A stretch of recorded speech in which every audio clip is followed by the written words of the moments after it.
Api di Bukit Menoreh. Cerita, Esa Mintarja. Audiobook, novel silat. Bab 157. Rudita, berkata Agung Sedayu kemudian. Tidak ada tempat yang lebih baik dari rumah ini bagi kami. Itulah sebabnya, ayah kami yang tua itu pun ikut pula untuk mengucapkan terima kasih kepada Ki Gede Menoreh. Rudita mengangguk-anggukan kepalanya. Lalu katanya, kalian harus mencoba menyesuaikan diri di sini. Aku dengar ayah kalian seorang Demang di Sangkal Putung. Jangan kalian menyangka bahwa pangkat Demang adalah pangkat yang sangat tinggi. Tentu tidak. Swandarulah yang tiba-tiba saja menyahut. Tetapi sebelum ia melanjutkan, Agung Sedayu telah mendahului. Kami memang merasa bahwa ayah kami adalah seorang Demang dari sebuah kademangan yang kecil. Rudita mengangguk-anggukan kepalanya. Ia merasa bahwa kedua anak-anak muda itu cukup menghormatinya. Karena itu, maka ia pun bersikap semakin tinggi, seakan-akan ia memang benar-benar seorang yang pantas dihormati. Dalam pada itu dari celah-celah dinding pendapa, seseorang sedang mengintip peristiwa yang terjadi di halaman dekat dengan longkangan di muka Serambi Gandok Wetan. Selain orang itu dapat melihat semua yang terjadi, maka meskipun lamat-lamat, ia mendengar pembicaraan mereka, sehingga hampir saja ia tidak dapat menahan hatinya. Kadang-kadang ia menjadi geli sehingga tertawanya harus ditahankannya di dada. Namun kadang-kadang terasa betapa jengkelnya mendengar kata-kata Rudita itu. Orang itu adalah Pandan Wangi. Bahkan Pandan Wangi itu mengumpat di dalam hati. Kakang Agung Sedayu selalu bersikap begitu. Tetapi sebenarnya kini sudah bukan masanya lagi untuk berpura-pura. Apalagi berpura-pura menjadi seorang yang sangat rendah martabatnya. Sekali-sekali Rudita memang harus melihat kehidupan ini dengan sewajarnya. Tetapi Pandan Wangi tidak dapat berbuat apa-apa. Ia hanya dapat menyaksikan sambil mengumpat-umpat di dalam hati. Marilah kita duduk di pendapa, ajak Rudita. Terima kasih, jawab Agung Sedayu. Udaranya sangat panas. Lebih baik aku duduk di Serambi. Udaranya terasa agak segar oleh angin yang lembab. Duduklah di pendapa. Aku mengajak kalian duduk di pendapa. Jangan membuat rencana sendiri. Jika aku mempersilahkan kalian ke pendapa, maka kalian akan ke pendapa, bukan pergi ke tempat yang kalian sukai masing-masing. Aku adalah keluarga Ki Gede Menoreh, dan kalian adalah tamu-tamu kami. Swandaru berpaling kepada Prastawa. Ia pun kadang langsung dari Ki Gede. Tetapi ia tidak pernah bersikap seangkuh itu. Namun demikian, ketika sekali lagi Rudita menyuruh mereka naik, maka mereka pun segera naik pula ke pendapa, dan duduk saling berhadapan. Ada juga untungnya berkenalan dengan kalian, berkata anak muda itu. Mungkin kalian lebih banyak mengenal hutan daripadaku. Benar? Maksudmu, bertanya Agung Sedayu. Apakah kau sering berburu? Kadang-kadang. Kau dapat mempergunakan anak panah dan busur. Serba sedikit, Rudita. Tetapi aku memang pernah mencoba. Rudita menarik nafas dalam-dalam. Lalu katanya, aku ingin memberikan sebuah hadiah yang menarik buat Pandan Wangi. Seekor rusa hasil buruan. Apakah kau mau pergi bersamaku ke hutan perburuan itu? Agung Sedayu dan Swandaru saling berpandangan sejenak. Ketika mereka berpaling kepada Prastawa dilihatnya anak muda itu menganggukkan kepalanya, sehingga Agung Sedayu pun kemudian berkata, baiklah. Aku senang sekali mendapat kesempatan mengantarkan kau berburu. Tetapi sebenarnya aku sendiri tidak begitu mengerti cara-cara yang harus dilakukan untuk mendapatkan seekor binatang buruan. Katamu, kau pernah berburu. Hanya kadang-kadang. Kadang-kadang sekali. Itu pun di hutan yang kecil di sekitar kademangan Sangkal Putung. Memang kami pernah mendapat seekor rusa di hutan itu. Kau panah? Tidak. Bagaimana kau mendapatkannya? Kami beramai-ramai mengejarnya. 30 orang anak muda. Bodoh sekali, berkata Rudita. Namun katanya kemudian. Baiklah, kita coba. Kita akan berburu. Kapan? Sekarang. Oh, kita akan kemalaman di hutan perburuan itu. Kenapa tidak besok pagi? Aku ingin memberikan hadiah seekor rusa malam nanti. Tetapi, waktunya tinggal sedikit. Sebentar lagi matahari akan mulai turun di barat. Aku tidak peduli. Aku ingin sekarang. Akulah yang ingin sekarang. Bukan kalian. Lalu Rudita itu berpaling kepada Prastawa. Di manakah hutan perburuan yang paling banyak mempunyai rusa atau kijang? Prastawa mengerutkan keningnya. Kemudian ia pun menjawab. Di ujung timur dari tanah perdikan ini. Dekat Kali Praga. Yang baru saja kami kunjungi, bersama Pandan Wangi. Terlalu jauh. Hutan itu sedikit lebih dekat. Berapa lama kita sampai ke tempat itu? Menjelang senja kita sampai ke tempat itu. Naga kuning berteriak. Bodoh sekali kau. Apa yang dapat kita kerjakan di dalam gelapnya malam? Tidak ada hutan yang lebih dekat lagi yang memiliki binatang buruan sebanyak hutan itu. Di hutan rindang di sebelah barat ada juga 1-2 ekor kijang. Tetapi terlalu sedikit untuk diburu dengan tergesa-gesa. Baiklah, berkata Rudita. Besok pagi saja kita berangkat. Pagi-pagi benar. Kita mengharap bahwa di sore hari kita sudah pulang membawa seekor rusa. Pandan Wangi sering berburu di malam hari. Bahkan pernah ia bermalam 2 malam berturut-turut di hutan buruan. Rudita mengerutkan keningnya. Dipandanginya Prastawa sejenak, lalu. Kau berkata sebenarnya. Ya, aku berkata sebenarnya. Naga kuning turunkan kepalanya. Dan Pandan Wangi mendapatkan binatang buruan? Ya. Kadang-kadang mendapatkannya. Tetapi kadang-kadang bukan Pandan Wangi sendiri yang berhasil, tetapi para pengiringnya. Rudita memandang Prastawa dengan tajamnya. Lalu katanya. Itulah sebabnya aku ingin memberikan hadiah kepadanya seekor rusa buruan. Pandan Wangi yang mengikuti pembicaraan itu dari dalam rumahnya hampir tidak dapat menahan hati lagi. Suara tertawanya hampir saja meledak. Tetapi ia bertahan sekuat-kuatnya. Bahkan kemudian ia pun segera berlalu, agar pada suatu saat ia tidak kehilangan mengendalikan diri. Demikianlah, anak-anak muda itu masih saja duduk di pendapa. Sebenarnya Pandan Wangi tidak sabar lagi menunggu Rudita itu meninggalkan anak-anak muda dari sangkal putung itu. Ada sesuatu yang mendesaknya untuk menemui mereka. Namun kadang-kadang ia mencoba menekan perasaan itu sedalam-dalamnya, justru karena ia adalah seorang gadis. Namun Pandan Wangi yang duduk sendiri di ruang dalam itu terkejut ketika ayahnya berkata dari balik pintu. Pandan Wangi. Oh, Pandan Wangi menjadi tersipu-sipu. Agaknya ayahnya mengetahui bahwa ia mengintip anak-anak muda yang sedang di pendapa itu. Tetapi sebenarnya ia tidak sedang mengintip Swandaru. Justru ia sedang mengintip Rudita yang berbuat aneh-aneh menurut penilaiannya. Tetapi Pandan Wangi tidak dapat mengatakannya. Ketika ia kemudian berpaling dan memandang wajah ayahnya, pipinya sendiri menjadi semakin merah, karena ayahnya tersenyum dengan pandangan yang menggelitik hatinya.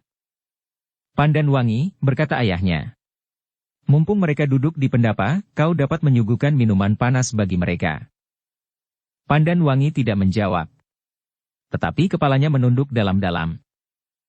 Aku kira tidak ada salahnya jika kau menghidangkan minuman bagi mereka. Mereka bukan orang lain bagi kita.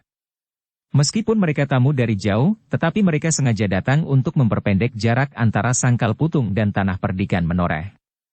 Ayahnya pun kemudian mendekatinya sambil berkata lirih. Pandan Wangi.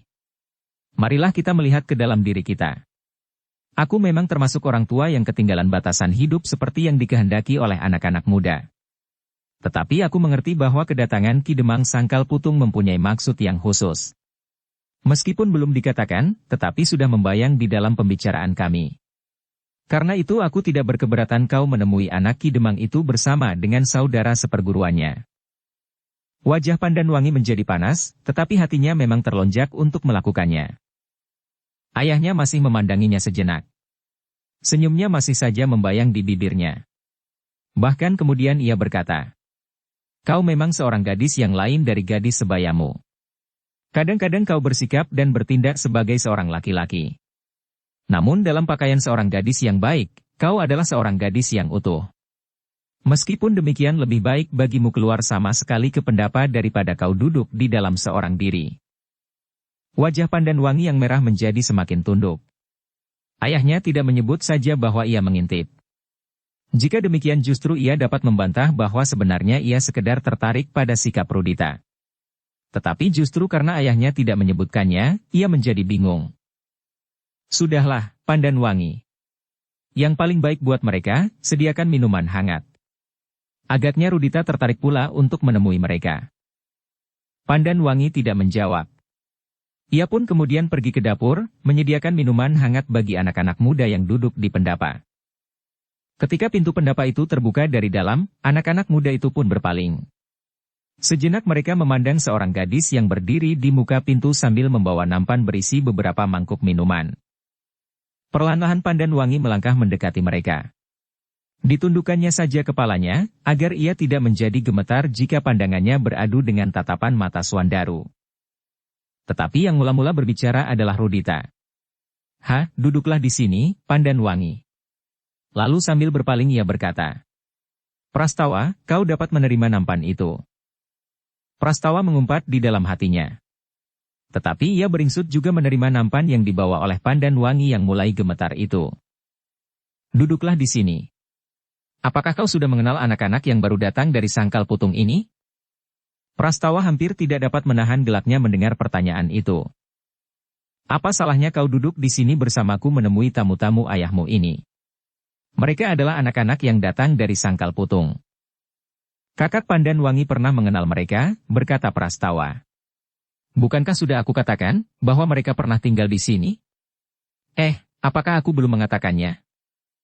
Rudita mengerutkan keningnya. Tetapi ia pun mengangguk-anggukan kepalanya. Lalu mulutnya pun bergerak. Jadi kalian memang pernah berkenalan? Yang menjawab adalah Prastawa.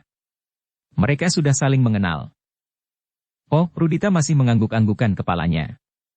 Lalu, kalau begitu, duduklah, Pandanwangi. Kita temui tamu-tamu kita ini. Pandanwangi menjadi semakin segan duduk di antara mereka justru karena ada Rudita. Tetapi ia tidak dapat pergi lagi karena Prastawa pun mempersilahkannya pula. Kita sedang merencanakan untuk pergi berburu, berkata Rudita. Aku ingin memberikan hadiah seekor rusa buruan kepadamu. Kata-kata itu tidak disangka-sangka akan dikatakannya kepadanya, sehingga karena itu Pandanwangi justru menjadi tersipu-sipu. Kepalanya menjadi semakin tunduk dan sikapnya yang gelisah menjadi semakin gelisah. Dalam pada itu, ternyata bahwa Suandaru pun menjadi bingung menghadapi Pandanwangi. Setelah sekian lamanya mereka tidak bertemu, dan kini Pandanwangi menemuinya dengan pakaian seorang gadis yang menurut penilaiannya cukup sempurna, maka hatinya pun menjadi berdebar-debar.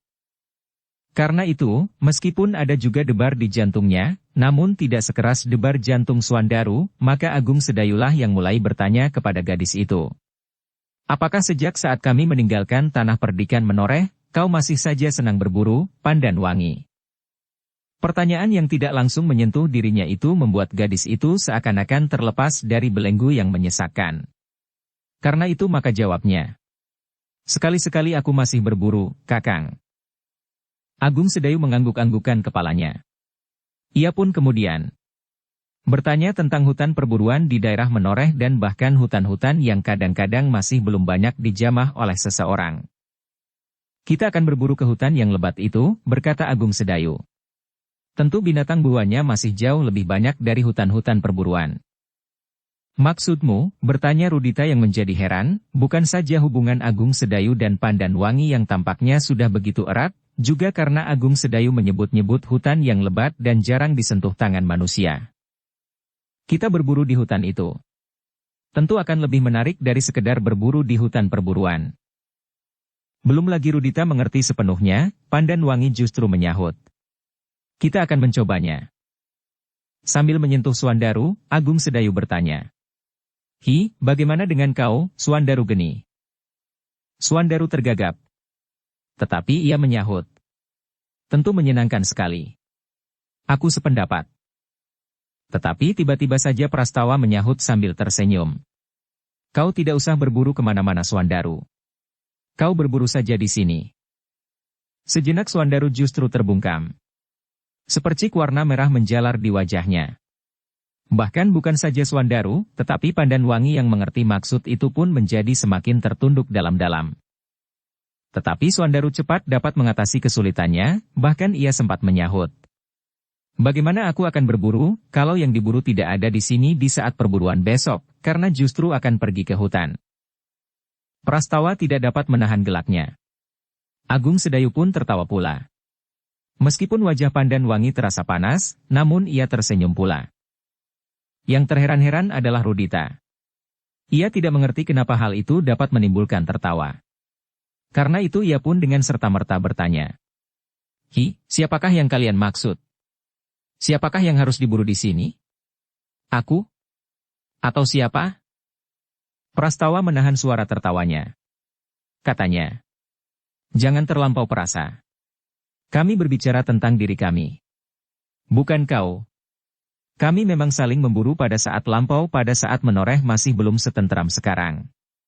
Akulah yang selalu diburu oleh kakak Pandan Wangi dan kedua anak-anak muda ini. Tetapi sekarang aku sudah menyadari keadaanku, dosa-dosaku, dan kesalahan-kesalahanku. Rudita mengerutkan keningnya. Persoalan yang dikatakan Prastawa adalah persoalan yang berat bagi Menoreh. Bukan persoalan yang dapat disebut sambil lalu saja. Tetapi Prastawa mengucapkannya sambil tertawa-tawa, meskipun ia menyebut dirinya sendiri sebagai buruan. Sejenak Rudita termenung. Namun kemudian ia berkata, kalian membohongi aku. Kalian jangan berbicara tentang persoalan-persoalan yang aku tidak mengerti. Di dalam pembicaraan dengan banyak pihak, kalian harus mengambil persoalan yang tidak dapat menimbulkan salah paham. Prastawa menganggukkan kepalanya. Katanya, baiklah. Kita akan berbicara saja tentang binatang buruan di hutan lebat itu. Jika kita berburu ke hutan buruan di sebelah Kali Praga, kita akan dapat menyusur ke utara dan kita akan sampai ke hutan yang masih liar. Tentu di daerah itu banyak sekali binatang buruan. Apalagi tidak terlalu jauh dari aliran Kali Praga sebagai tempat untuk mendapatkan air bagi binatang-binatang yang kehausan, karena tebingnya yang landai. Aku tidak mau, berkata Rudita. Aku hanya akan berburu di hutan buruan. Namun di luar dugaannya, Pandan Wangi yang selama itu berdiam diri sambil menunduk, tiba-tiba menyahut. Aku ingin berburu di hutan itu. Jika kau tidak berani, kau dapat menunggu kami di luar hutan. Pandan Wangi, desis Rudita dengan sorot mata yang aneh. Apalagi saat itu Pandan Wangi mengenakan pakaian seorang gadis yang hampir sempurna. Tidak pantaslah nampaknya jika ia berbicara tentang perburuan. Namun sebelum ia melanjutkan, Pandan Wangi yang mengenakan kain panjang yang singset dan baju yang rapat itu tersenyum kepadanya sambil berkata, ya Rudita, kami akan berburu di hutan yang paling liar di Menoreh. Tentu menyenangkan sekali. Tidak ada orang yang pernah melakukannya selain aku dan ayah. Sekarang ayah sudah tidak pernah lagi melakukannya sejak kakinya tidak mau pulih seperti sedia kala. Dan kini aku mempunyai beberapa orang kawan untuk melakukannya. Prastawa memandang Pandan Wangi dengan tegangnya. Dari sela-sela bibirnya terdengar suaranya. Gila. Tentu di hutan liar banyak binatang buas, ular-ular berbisa dan bahkan serangga yang dapat menghentikan jalan darah. Masih banyak lagi. Kumbang biru, semut sabuk putih, kera yang buas berambut merah, harimau dahan yang licik, anjing hutan. Cukup. Rudita memotong. Wajahnya menjadi kemerah-merahan seperti wajah Pandan Wangi ketika ia baru saja keluar dari pintu depan. Apakah kau tidak ingin ikut? Bertanya Pandan Wangi. Wajah Rudita yang merah menjadi tegang. Namun katanya kemudian, aku akan ikut. Akulah yang ingin berburu. Baiklah. Kita akan berangkat besok pagi-pagi. Mungkin kita akan bermalam di hutan itu. Bermalam? Rudita menjadi heran. Apakah Paman Argapati mengizinkan kau bermalam? Bukankah kau seorang gadis? Dan apakah kau sering melakukannya seperti yang dikatakan oleh Prastawa, bermalam di hutan 2-3 malam bersama banyak pengiring laki-laki? Kenapa? Bertanya Pandan Wangi. Rudita menarik nafas dalam-dalam. Dipeganginya keningnya. Lalu katanya, baik, baik. Aku akan pergi berburu besok. Sekarang aku akan berkemas. Dengan tergesa-gesa Rudita pun kemudian meninggalkan pendapat itu. Pandan Wangi dan Prastawa memandanginya sambil tersenyum. Namun mereka tidak berkata apapun juga, sedang Swandaru dan Agung Sedayu pun segan juga bertanya tentang anak muda itu, karena mereka mengetahuinya, bahwa Rudita adalah masih mempunyai hubungan keluarga dengan Pandanwangi lewat jalur ibunya. Sejenak kemudian, ketika Rudita telah hilang di Longkangan, maka Pandanwangi pun berkata pula, "Kita benar-benar akan berburu besok. Tetapi yang kita hadapi dan yang mungkin kita temui bukan sekedar binatang buas atau binatang-binatang berbisa. Tetapi mungkin juga bahaya yang lain." "Apa yang kau maksud?" bertanya Agung Sedayu. "Kita harus bersenjata selengkapnya, bukan sekedar senjata untuk berburu, karena di sepanjang tepian Kali Praga kadang-kadang kita jumpai orang-orang yang tidak kita kehendaki." Ternyata kata-kata Pandanwangi itu telah menarik perhatian Agung Sedayu dan Swandaru sehingga tanpa mereka sadari, hampir bersamaan mereka bertanya, "Siapakah mereka itu?" Pandanwangi sadar bahwa kata-katanya pasti akan menarik perhatian. Karena itu maka ia pun segera menjawab, "Kami di sini tidak tahu dengan pasti. Tetapi mereka adalah orang-orang yang menyeberang dari sebelah Kali Praga. Kami mengetahui bahwa telah terjadi pertentangan bersenjata di seberang. Dan kami tidak ingin menoreh menjadi tempat pelarian atau landasan di dalam pertentangan bersenjata itu." Kedua anak-anak muda dari Sangkal Putung itu mengangguk-anggukan kepalanya. Ternyata bahwa cerita pemilik getek yang membawa mereka menyeberang itu pasti bukan sekedar ceritera atau desas-desus.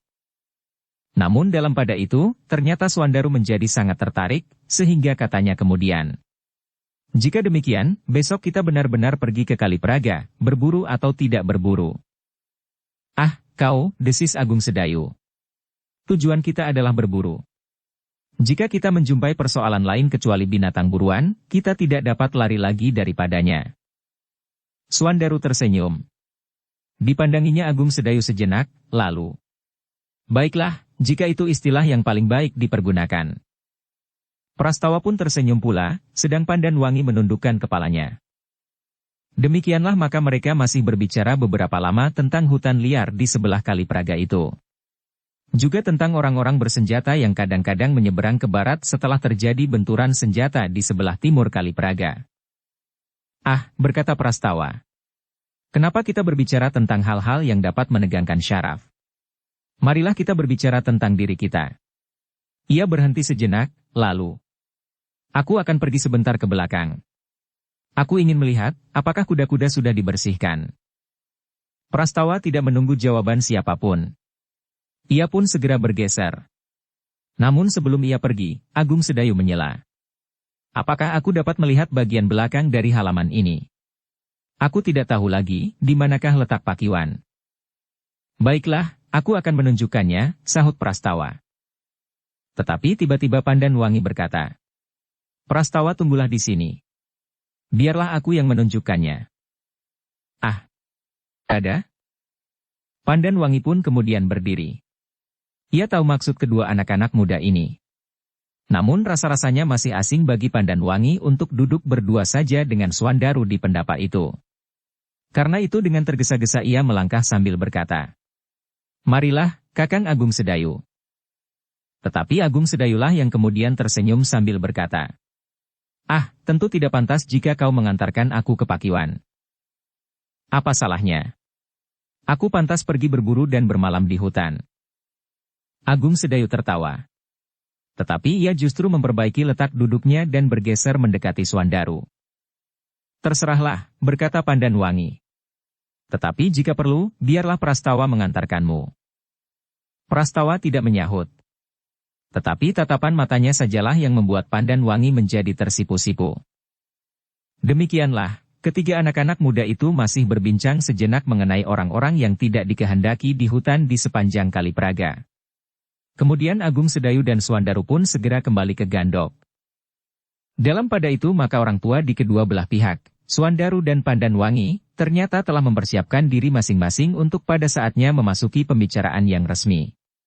Agar mereka tidak terlalu lama berada di Menoreh, maka Ki Demang Sangkal Putung telah sependapat dengan Kiai Gringsing dan Ki Sumangkar bahwa pada malam harinya mereka akan menyampaikan maksud kedatangan mereka di Tanah Perdikan Menoreh. Karena itulah, maka ketika Tanah Perdikan Menoreh dibayangi oleh cahaya senja, Kiai Gringsinglah yang pertama-tama menemui Ki Gede Menoreh, dan mengatakan bahwa malam nanti Ki Demang di Sangkal Putung, ingin menyampaikan suatu kepentingan kepada Ki Argapati. Ki Argapati tersenyum. Katanya kepada Kiai Gringsing. Aku menjadi berdebar-debar. Tetapi aku mendapat firasat bahwa kedatangan Kiai adalah kelanjutan dari apa yang pernah Kiai katakan sebelumnya. Kiai Gringsing mengangguk-anggukkan kepalanya. Katanya, demikianlah adanya, Ki Gede. Sekarang Ki Demang sudah berada di Menoreh. Biarlah nanti malam Ki Demang menyampaikannya sendiri. Baiklah, Kiai Gringsing. Aku akan menerimanya. Dan karena kebetulan di rumah ini ada juga seorang tamu yang sudah agak lama tidak saling mengunjungi, maka kami akan membawanya menerima Ki Demang, Kiai sendiri, dan Ki Sumangkar. Terima kasih, Ki Gede, desis Kiai Gringsing. Sebenarnya persoalannya sudah jelas jika tidak ada persoalan lain yang selama ini telah terjadi. Tetapi semuanya harus dilakukan sesuai dengan jalur jalan yang sewajarnya. Iya, Kiai. Aku mengerti dan berterima kasih. Demikianlah, maka segala sesuatunya pun telah dipersiapkan. Ki Gede Menoreh telah menemui Ayah Rudita. Dimintanya Ayah Rudita untuk ikut menerima Ki Demang Sangkal Putung yang akan membicarakan Pandan Wangi secara resmi. Ayah, berkata Rudita sepeninggal Ki Gede. Apakah maksud Ki Argapati sebenarnya? Ayahnya memandang Rudita sejenak. Lalu sambil tertawa ia pun berkata, Rudita, Pandan Wangi sudah cukup dewasa. Bahkan umurnya justru sudah agak lampau bagi seorang gadis. Namun sebenarnya lah pembicaraan tentang hubungannya dengan anak Sangkal Putung itu sudah agak lama. Tetapi berhubung dengan banyak persoalan, baru sekarang mereka datang dengan resmi untuk membicarakannya. Rudita memandang ayahnya dengan wajah yang tegang. Lalu tiba-tiba saja ia berkata, jadi, maksud ayah, Pandan Wangi akan kawin? Ayahnya menganggukkan kepalanya. Anak muda itu menarik nafas dalam-dalam. Ia tidak mengerti, kenapa tiba-tiba saja ia menjadi kecewa mendengar kata-kata ayahnya itu. Bahkan ia pun kemudian berkata, sayang sekali. Kenapa? Bertanya ayahnya. Ia cantik sekali. Ayahnya tertawa. Katanya, apakah seseorang yang cantik sekali itu tidak seharusnya mengakhiri masa remajanya dan kemudian kawin? Rudita mengangguk-anggukkan kepalanya. Kau pun sebenarnya sudah dewasa Rudita. Dan sekarang ternyata kau sudah mengenal kecantikan seorang gadis. Memang sudah waktunya bagimu untuk berbicara tentang gadis. Tetapi Pandan Wangi sudah akan kawin. Ya, tentu. Dan kau pun pada saatnya akan kawin juga. Pada suatu kali kau tentu akan menjumpai seorang gadis yang pantas untuk kau jadikan seorang istri. Anak muda itu tidak menjawab. Nah, kau harus mengucapkan selamat kepada Pandan Wangi. Meskipun sudah tidak terlampau dekat, kau adalah sanak kadangnya. Rudita tidak menyahut. Tetapi kepalanya ditundukkannya. Tanpa disadarinya ia mulai memandang dirinya sendiri. Bahkan kemudian ia mencoba memperbandingkan dirinya sendiri dengan anak muda Sangkal Putung itu. Namun tiba-tiba ia bertanya, ayah, yang manakah yang kelak akan menjadi suami Pandan Wangi? Ayahnya memandanginya sejenak, lalu. Yang gemuk dan berwajah cerah seperti wajah kanak-kanak yang tidak berlapis. Yang tidak berlapis? Ya. Yang di luar dan di dalamnya sama sekali tidak berbeda. Mudah-mudahan dugaanku benar, karena aku hanya menangkap kulit luarnya saja. Memang mungkin sifat yang terbaca pada bentuk dan cahaya matanya itu tidak tepat. Rudita mengangguk-anggukkan kepalanya. Tetapi sayang, bahwa betapapun bersihnya hati seseorang, ada juga nodanya meskipun hanya setitik. Anak yang gemuk itu agak terlampau bernafsu untuk memenuhi semua keinginannya tanpa kendali. Mudah-mudahan aku salah. Tidak, ayah tidak pernah salah. Tapi kepalanya menunduk dalam-dalam. Ayahnya tersenyum, katanya. Mana mungkin seseorang tidak pernah salah? Pada umumnya, jika seseorang bertanya kepada ayah tentang sesuatu, biasanya ayah benar. Bukankah karena itu ayah menjadi terkenal dan disegani? Juga bukankah karena itu ayah menjadi kaya? Ah, potong ayahnya. Tidak seorang pun yang mengerti tepat seperti yang kemudian terjadi. Yang aku lihat adalah semacam isyarat dari setiap peristiwa. Karena itu ada dua kemungkinan yang dapat membuat aku keliru. Isyarat itu tidak tepat, atau uraianku tentang isyarat itulah yang tidak tepat. Anaknya mengangguk-anggukkan kepalanya. Katanya, mungkin demikian. Tetapi sampai sekarang, kesalahan semacam itu jarang sekali terjadi. Dan ayah semakin lama menjadi semakin dikenal orang. Ayahnya tersenyum. Katanya, "Berterima kasihlah kepada Yang Maha Murah, bahwa aku mendapat anugerah ketajaman pengamatan atas peristiwa yang bakal terjadi. Tetapi ingat, bahwa yang dapat aku katakan, hanyalah yang aku lihat isyaratnya. Karena banyak sekali persoalan yang tidak dapat aku jawab. Aku juga tidak tahu, apa yang akan terjadi dengan diri kita, dengan Ki Gede menoreh dan tentang banyak orang. Namun kadang-kadang seseorang yang datang kepadaku membawa persoalan-persoalan yang sudah disertai dengan isyarat itu sendiri." Rudita mengangguk-anggukan kepalanya. Selama ini ia tidak pernah tertarik dengan ketajaman indera ayahnya.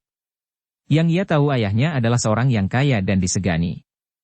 Yang banyak dikunjungi orang dan setiap kali dapat meramalkan apa yang akan terjadi atas suatu persoalan. Atas sesuatu persoalan, berkata Rudita di dalam hatinya. Jadi tidak pada setiap persoalan. Menurut ayah, banyak sekali pertanyaan yang tidak dapat dijawabnya. Dan tiba-tiba saja Rudita bertanya, "Ayah, siapakah bakal suami Pandanwangi?" Ayahnya menjadi heran. Jawabnya, "Kau aneh. Bukankah Ki Gede sedang menerima lamaran seseorang? Tentu anak muda Sangkal Putung itulah bakal suaminya. Dalam hal ini, kita tentu tidak perlu menunggu bentuk isyarat yang manapun dan kemudian mengurainya. Maksudku, apakah benar-benar akan terjadi bahwa Pandanwangi akan kawin dengan anak muda Sangkal Putung itu?" Ayahnya tersenyum. Katanya, "Aku tidak berusaha melihat isyarat lain. Kita menganggap bahwa perkawinan itu akan terjadi. Cobalah, ayah. Buatlah suatu isyarat bahwa perkawinan itu tidak akan berlangsung." Ayahnya mengerutkan keningnya. Dipandanginya wajah anaknya sejenak tanpa mengucapkan kata-kata. "Ayah," ulang anaknya. "Buatkan suatu isyarat. Agar kelak perkawinan itu gagal." Ayahnya menarik nafas dalam-dalam. Katanya, "Yang aku lihat itu adalah suatu isyarat. Bukan syarat-syarat untuk melakukan sesuatu. Apakah bedanya?" "Ah kau. Kelak kau akan mengetahui dengan sendirinya. Tetapi dengan mudah dapat aku katakan bahwa syarat-syarat diperlukan untuk melakukan sesuatu, atau untuk mengharap sesuatu terjadi. Tetapi isyarat adalah sekedar petunjuk, tanda-tanda atau semacam itu bahwa sesuatu akan terjadi. Jika aku melihat suatu isyarat bahwa seseorang akan mengalami bencana, bukan akulah yang menyebabkan bencana itu terjadi, atau bukan isyarat itulah yang menyebabkan sesuatu itu terjadi. Tetapi yang akan terjadi itu tetap terjadi dengan atau tidak dengan isyarat." Rudita mengerutkan keningnya. Ia selama ini hampir tidak pernah berbicara dengan ayahnya tentang kerja ayahnya itu. Dan tiba-tiba saja ia menjadi tertarik karenanya. Jika kau masih juga tidak mengerti Rudita, cobalah perhatikan. Jika malam menjelang fajar, maka kau akan mendengar ayam jantan berkokok. Nah, bagaimana seandainya semua ayam di dunia ini dibungkam?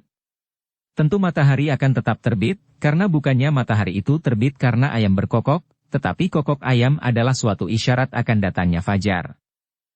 Rudita mengangguk-anggukan kepalanya. Meskipun ia tidak begitu mengerti, tetapi sudah mulai terbayang maksud ayahnya. Karena itu maka katanya, "Jika demikian, apakah ayah tidak dapat berbuat sesuatu agar yang akan terjadi itu urung atau batal sama sekali?" Ayahnya menggelengkan kepalanya. "Tidak Rudita. Aku sebenarnya tidak dapat berbuat apa-apa. Untuk mengetahui isyarat itu pun tidak setiap kali dapat aku lakukan. Kadang aku gagal dan sama sekali tidak melihat apa-apa, tetapi kadang-kadang aku salah mengartikan isyarat itu dengan bahasa sehari-hari." Rudita mengerutkan keningnya. Lalu katanya, "Baiklah, ayah." "Kenapa?" bertanya ayahnya dengan curiga. "Tidak apa-apa. Bukankah ayah mengatakan bahwa ayah tidak dapat berbuat apa-apa?" Ayahnya menarik nafas dalam-dalam. Terasa sesuatu menyentuh hatinya.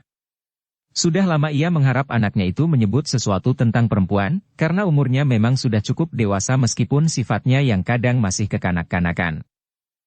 Dan yang membuatnya prihatin, ayah Rudita itu masih saja gagal melihat kemungkinan yang bakal terjadi dengan anaknya, seperti yang kadang-kadang memang terjadi. Tetapi bagi masa depan anaknya, bukan saja karena ia tidak berhasil tetapi sebagian karena pemusatan pikirannya terganggu oleh perasaan takut dan cemas. Ayah Rudita itu tidak berani melihat kenyataan tentang anaknya karena sikap dan sifat anaknya itu sendiri. Jika ia melihat sesuatu yang gelap di masa depan itu, tentu ia akan bersedih. Apalagi jika istrinya mengetahuinya pula. Karena itulah kemudian ayah Rudita itu hanya pasrah saja kepada Yang Maha Kuasa. Apapun yang terjadi pasti akan terjadi. Diketahui atau tidak diketahui lebih dahulu. Dan tentu demikian pula atas anaknya itu. Namun pertanyaan anaknya tentang kemungkinan yang akan terjadi atas Pandan Wangi itu telah membuatnya berprihatin. Ia mengerti bahwa anaknya yang jarang sekali bergaul dengan perempuan itu telah tertarik oleh Pandan Wangi meskipun mungkin sekali umur Pandan Wangi agak lebih tua daripadanya, dan keduanya masih mempunyai hubungan darah. Ternyata bukan saja ayahnya. Ibunya yang sama sekali tidak mencampuri pembicaraan itu pun menjadi berprihatin pula. Ketika anaknya kemudian pergi dengan kepala tunduk, maka ibunya mendekati suaminya sambil berkata, "Apakah yang Kakang pikirkan tentang Rudita?" "Aku justru menjadi semakin prihatin, Nyai," jawabnya. Agaknya ia mulai tertarik kepada perempuan. Ya. Tetapi sayang sekali, bahwa perempuan itu adalah Pandan Wangi. Ya sayang sekali. Tetapi cobalah Kakang, apakah sama sekali tidak ada kemungkinan untuk menuruti keinginan anak itu? Ah, kau. Bagaimana mungkin? Anak muda Sangkal Putung itu sudah datang untuk melamarnya. Sebentar lagi mereka tentu akan kawin. Apa yang dapat aku lakukan? Batalkan perkawinan itu. Ah, suaminya bergeser sejenak, lalu. Mana mungkin, Nyai? Mana mungkin seseorang dapat merubah keharusan yang bakal terjadi? Jika hal itu akan terjadi, terjadilah. Tetapi jika batal, itu sama sekali bukan karena seseorang. Kakang, berkata istrinya. Selama ini kau sudah melakukan sesuatu yang tidak dapat dilakukan oleh orang lain. Selama ini kau dapat melihat apa yang tidak dapat dilihat oleh orang lain. Jika demikian, maka kau pun tentu dapat berbuat sesuatu yang tidak dapat diperbuat oleh orang lain pula. Selama ini kau hanya berusaha melihat apa yang bakal terjadi. Tetapi kekuatan batiniah yang sudah ada itu, tentu akan dapat kau pergunakan untuk mempengaruhi sesuatu yang bakal terjadi itu, karena hubungan sebab dan akibat. Jika yang bakal terjadi itu adalah satu saja rangkaian peristiwa dari kejadian-kejadian, maka pengaruh kekuatan batinmu akan berlaku. Ayah Rudita itu mengerutkan keningnya. Ia memang memiliki kelebihan dari orang-orang lain. Ia dapat melihat isyarat yang ada pada seseorang, sehingga kadang-kadang ia dapat mengatakan sesuatu yang akan terjadi pada seseorang, meskipun ia tidak ingkar bahwa kadang-kadang ia keliru. Keliru melihat isyarat itu atau keliru mengurai. Nyai, berkata ayah Rudita itu kemudian. Aku pun senang sekali jika aku dapat menuruti keinginan anak itu seperti yang selalu kita lakukan sampai sekarang. Tetapi yang satu ini menyangkut beberapa macam persoalan. Selain aku belum dengan sungguh-sungguh berusaha melihat isyarat apa yang ada pada Pandan Wangi, pada anak muda Sangkal Putung itu dan pada diri anak kita sendiri, sebenarnya aku pun mempunyai beberapa keberatan. Pandan Wangi adalah sanak kita sendiri, sehingga pada kedua anak itu terdapat tetesan darah yang sama. Selain daripada itu, agaknya Pandan Wangi lebih tua dari Rudita. Ah, keberatanmu bukan persoalan yang pokok di dalam kehidupan rumah tangga. Banyak sekali perkawinan antara sanak yang sudah jauh dan sangat berbahagia. Juga umur dua orang suami istri tidak menentukan.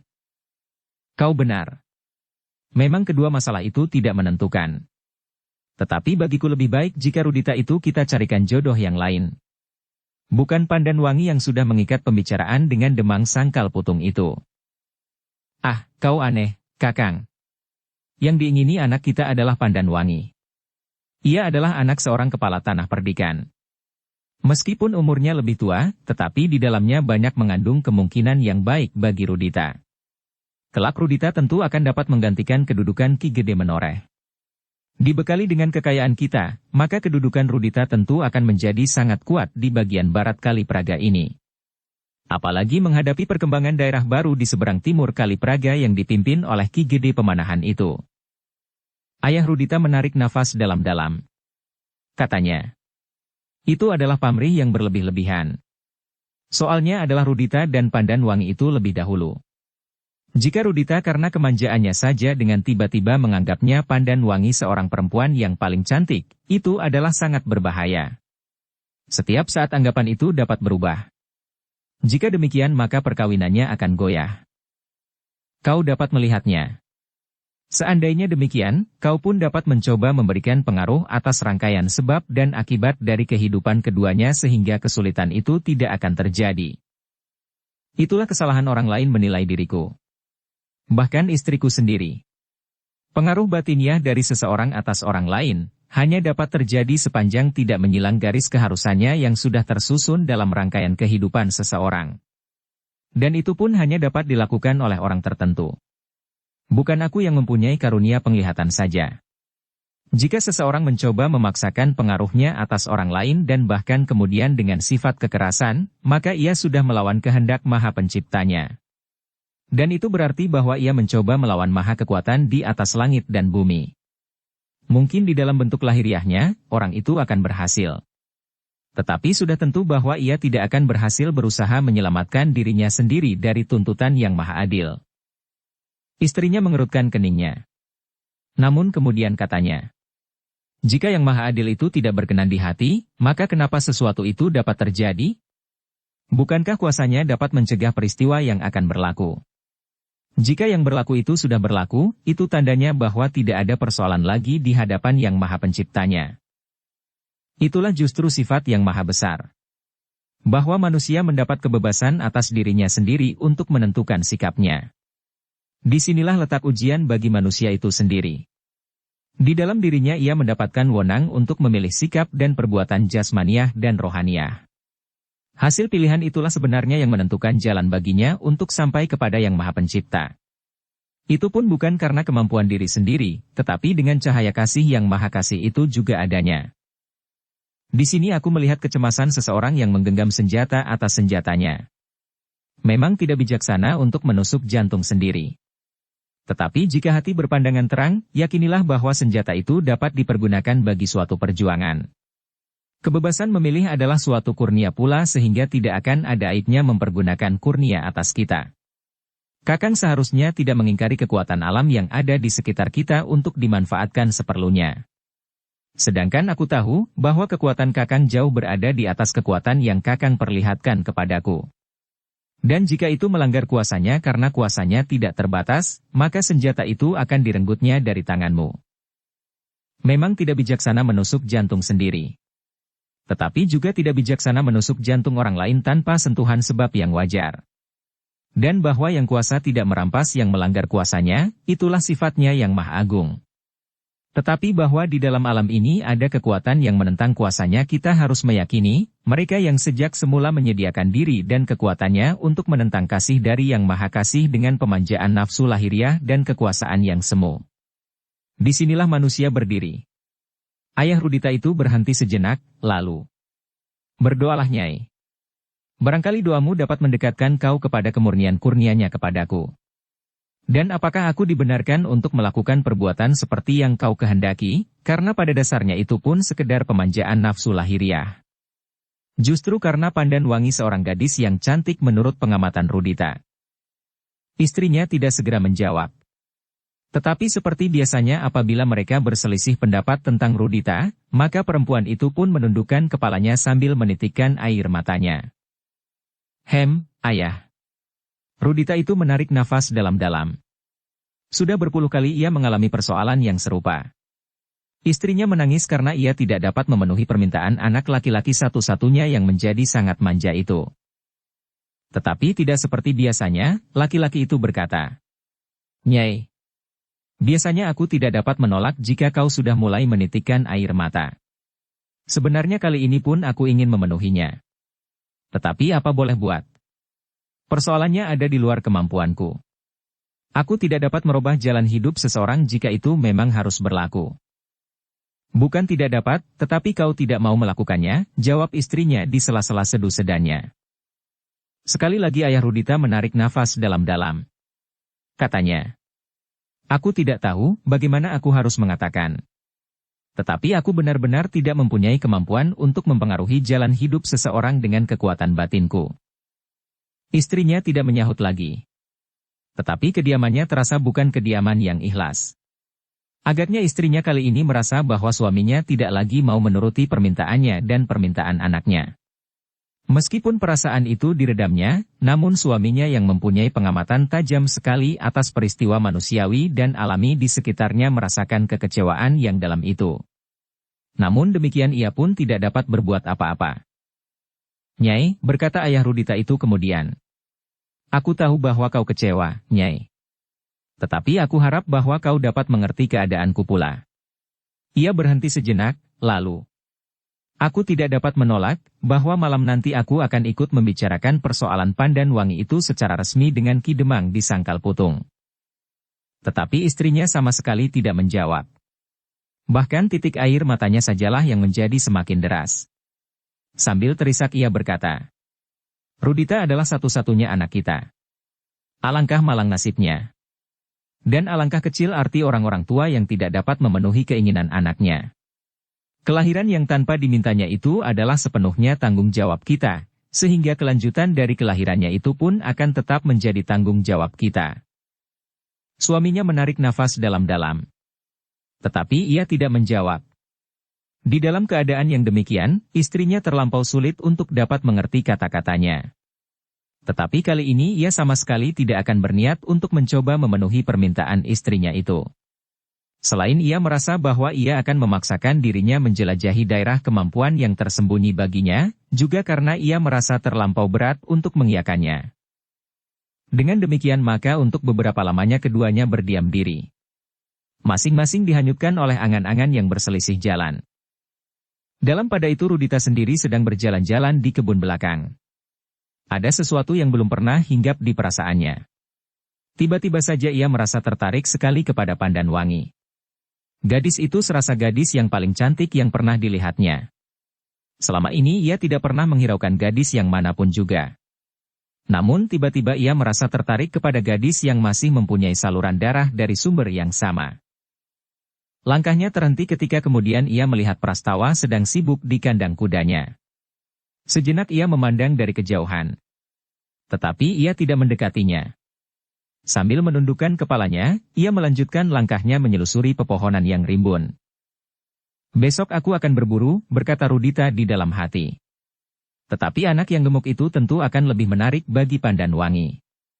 Apalagi apabila pembicaraan tentang mereka sudah selesai. Rudita mengerutkan keningnya. Lalu, "Ayah kali ini tidak mau membantuku." Kekecewaan yang sangat telah mencengkam hati anak muda itu. Namun ia tidak mempunyai jalan untuk memecahkannya. Demikianlah ketika waktu yang dibicarakan tiba, secara resmi Ki Demang Sangkal Putung, diiringi oleh Kiai Gringsing dan Ki Sumangkar naik ke pendapa diterima oleh Ki Gede Menoreh bersama ayah Rudita. Mula-mula mereka memperkenalkan diri masing-masing sebelum mereka terlibat di dalam pembicaraan pendahuluan yang riuh diseling dengan gelak tertawa. "Namanya Waskita," berkata Ki Gede Menoreh. Lalu, bukan saja karena ia kemudian dapat melihat peristiwa yang bakal terjadi atas seseorang, tetapi nama itu dimilikinya sejak kecil. Adalah kebetulan saja, maksudku adalah terpenuhi keinginan orang tuanya dengan memberinya nama Waskita. Tidak melihat peristiwa yang bakal terjadi atas seseorang. Tetapi aku sekedar mencoba menguraikan isyarat yang dapat aku lihat. Hanya yang dapat aku lihat. Dan yang dapat aku lihat jumlahnya terlampau sedikit dibandingkan dengan kejadian alam yang tidak terhitung jumlahnya. Yang sedikit itu pun sudah merupakan kelebihan, karena pada umumnya kami tidak dapat melihatnya sama sekali. Bukan tidak melihat. Tetapi perhatian kalian tidak tertuju pada penggunaan mata hati untuk melihat isyarat-isyarat yang ada. Kalian tertarik pada persoalan yang lain yang aku tidak dapat melakukannya. Tentu tidak. Kau pun memiliki ilmu yang hampir sempurna di bidang kanuragan. Itulah kelebihanmu. Orang yang bernama Waskita itu tersenyum. Dipandanginya Ki Gede Menoreh sesaat, lalu katanya, "Jangan menyebut ilmu di dalam olah kanuragan. Aku menjadi malu karenanya. Benar-benar tidak berarti dibandingkan dengan Ki Gede. Apalagi sebelum Ki Gede kena cedera." Ki Gede Menoreh tersenyum. Katanya kemudian, "Kau memang seorang yang rendah hati." Lalu katanya kepada Ki Demang di Sangkal Putung dan kawan-kawannya. Inilah orang yang sekarang ada di rumah ini. Sudah lama sekali ia tidak berkunjung kemari.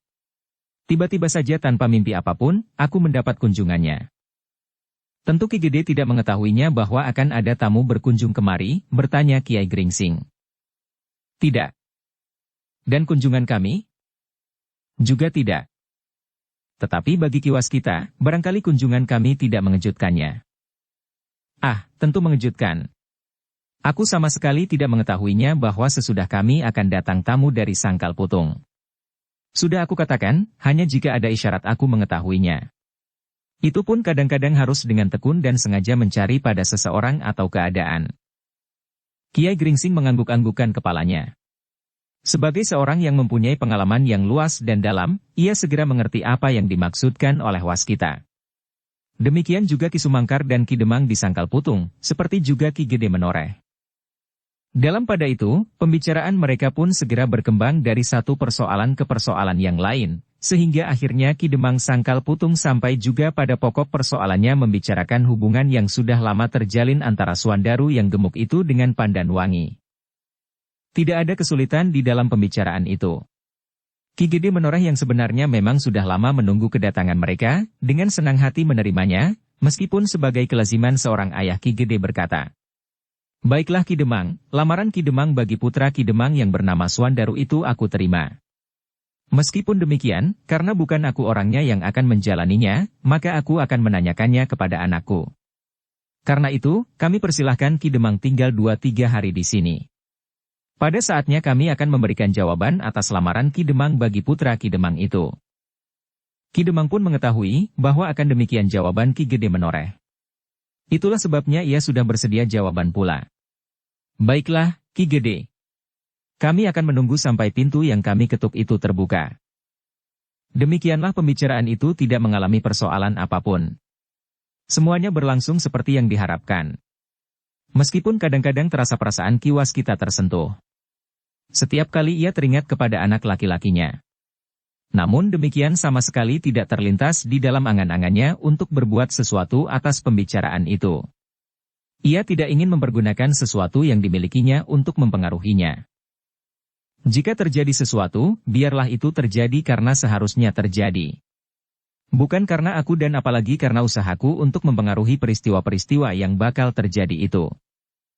Tetapi kegelisahan di hati Ki Waskita seakan-akan selalu mengganggunya. Ketika ia mendapat kesempatan, maka dicobanya untuk menilik di dalam dirinya, apakah ia menemukan sesuatu yang kurang wajar di dalam persoalan yang sedang dihadapinya. Tiba-tiba keringat dingin mengembun di keningnya. Ia melihat sesuatu yang seakan-akan disaput oleh mendung yang kelabu. Tidak, desisnya di dalam hati. Tetapi itu di luar kuasanya. Ia hanya melihat. Ia tidak dapat berbuat apapun atas penglihatannya. Ki Waskita menarik nafas dalam-dalam. Ia tidak mengerti, di manakah letak kesalahan dari persoalan yang dihadapinya karena ia tidak sempat merenunginya ketika pembicaraan itu kemudian berlangsung dengan riuhnya, diselingi oleh gelak tertawa. Ki Waskita mencoba juga untuk tertawa. Namun setiap kali terbayang di rongga mata hatinya, bahwa perkawinan yang dibicarakan ini bagai bayang-bayang di dalam gelapnya kabut yang buram. Kenapa? Timbul pertanyaan yang membelit hatinya. Tetapi Ki Waskita tidak sempat mencari jawab. Bahkan menurut tanggapannya di dalam kesempatan yang sempit itu, seakan-akan perkawinan yang akan terjadi antara Suandaru dan Pandan Wangi, akan diliputi oleh kegelapan hati, meskipun perkawinan itu sendiri akan berlangsung. Mudah-mudahan aku salah, ia berkata kepada diri sendiri di dalam hatinya. Aku tidak mendapat waktu yang luas untuk meyakini isyarat yang tidak aku kehendaki terselip di dalam hati ini. Namun yang terjadi kemudian adalah pembicaraan-pembicaraan yang berkepanjangan, yang kadang-kadang sudah menyimpang dari persoalan yang sebenarnya. Sesaat kemudian maka Pandan Wangi pun menghidangkan makanan dan minuman bagi mereka, bahkan makan malam sama sekali. Biarlah anak-anak muda makan kemudian, berkata Ki Gede Menoreh. Lalu, biarlah nanti Suandaru, Agung Sedayu dan Rudita berbujana sendiri dengan Prastawa dan Pandan Wangi. Ki Gede berhenti sejenak, kemudian. Di mana mereka sekarang? Mereka ada di Gandok. Atau mungkin di Gardu Peronda. Agaknya mereka ingin menemui kawan-kawannya ketika mereka berada di tanah perdikan ini. Ki Gede Menoreh mengangguk-anggukkan kepalanya sambil tersenyum. Bagi Suandaru dan Agung Sedayu, maka sudah banyak sekali anak-anak muda di tanah perdikan ini yang dikenalnya. Karena itu, maka mereka tentu ingin juga bertemu dan sedikit membicarakan kenangan masa lampau itu meskipun bagi orang-orang di tanah perdikan Menoreh, masalah-masalah di masa lampau itu sudah tidak ingin dikenangnya lagi. Tetapi dalam pada itu, ternyata hanya Agung Sedayu sendirilah yang pergi ke gardu di regol halaman. Ketika udara di Gandok terasa terlampau panas, maka kedua anak muda itu pun duduk di serambi. Mereka tidak ikut Ki Demang menghadap Ki Gede Menoreh, karena persoalan yang akan dibicarakan adalah persoalan Suandaru. "Kakang Agung Sedayu," berkata Suandaru yang gemuk itu. "Udara panasnya bukan main. Aku akan ke Pakiwan sebentar." "Kenapa?" "Buruan. Aku akan membasahi wajahku sejenak. Mencuci muka, agar badanku terasa agak segar." Agung Sedayu mengangguk-anggukkan kepalanya. Dan ia pun kemudian duduk sendiri di serambi. Tetapi ternyata Suandaru lama sekali tidak kembali ke serambi Gandok. Karena itulah maka Agung Sedayu yang kesepian itu pun berdiri dan melangkah pergi ke gardu di regol untuk menemui beberapa orang yang sedang bertugas meronda. Ternyata ada di antara mereka yang sudah dikenalnya ketika ia berada di tanah perdikan itu, sehingga dengan demikian maka Agung Sedayu pun segera terlibat dalam pembicaraan yang mengasyikkan. Dalam pada itu, Suandaru yang pergi ke Pakiwan dan mencuci mukanya, tidak segera kembali ke serambi Gandok karena kebetulan saja ia berpapasan dengan Prastawa. Sejenak mereka bercakap-cakap di dalam keremangan malam di serambi belakang. Tetapi sejenak kemudian, seseorang telah mendekati mereka sambil bertanya. "Apa kerjamu di situ, Prastawa?" Prastawa berpaling. Lalu jawabnya. "Aku kurang mengerti apa yang dikehendaki orang ini." "Siapa?" bertanya orang itu. "Seorang pekatik. Ia bertanya tentang kudamu yang hitam itu." "Kenapa kuda itu?" Prastawa tidak menjawab. Tetapi dengan sengaja ia bergeser membayangi Suandaru, sehingga tidak dapat terlihat dengan jelas. Suandaru menjadi berdebar-debar. Apalagi ketika ia melihat orang yang mendekatinya itu. "Apa katanya?" orang itu masih bertanya. Ketika ia melihat orang yang mendekatinya itu. "Bertanyalah sendiri kepadanya. Aku mengerti dan berterima kasih." Ketika orang itu berdiri di hadapan Prastawa, maka tiba-tiba Prastawa berkata, "Uruslah kudamu. Aku akan menyiapkan keperluan tamu-tamu di pendapa itu."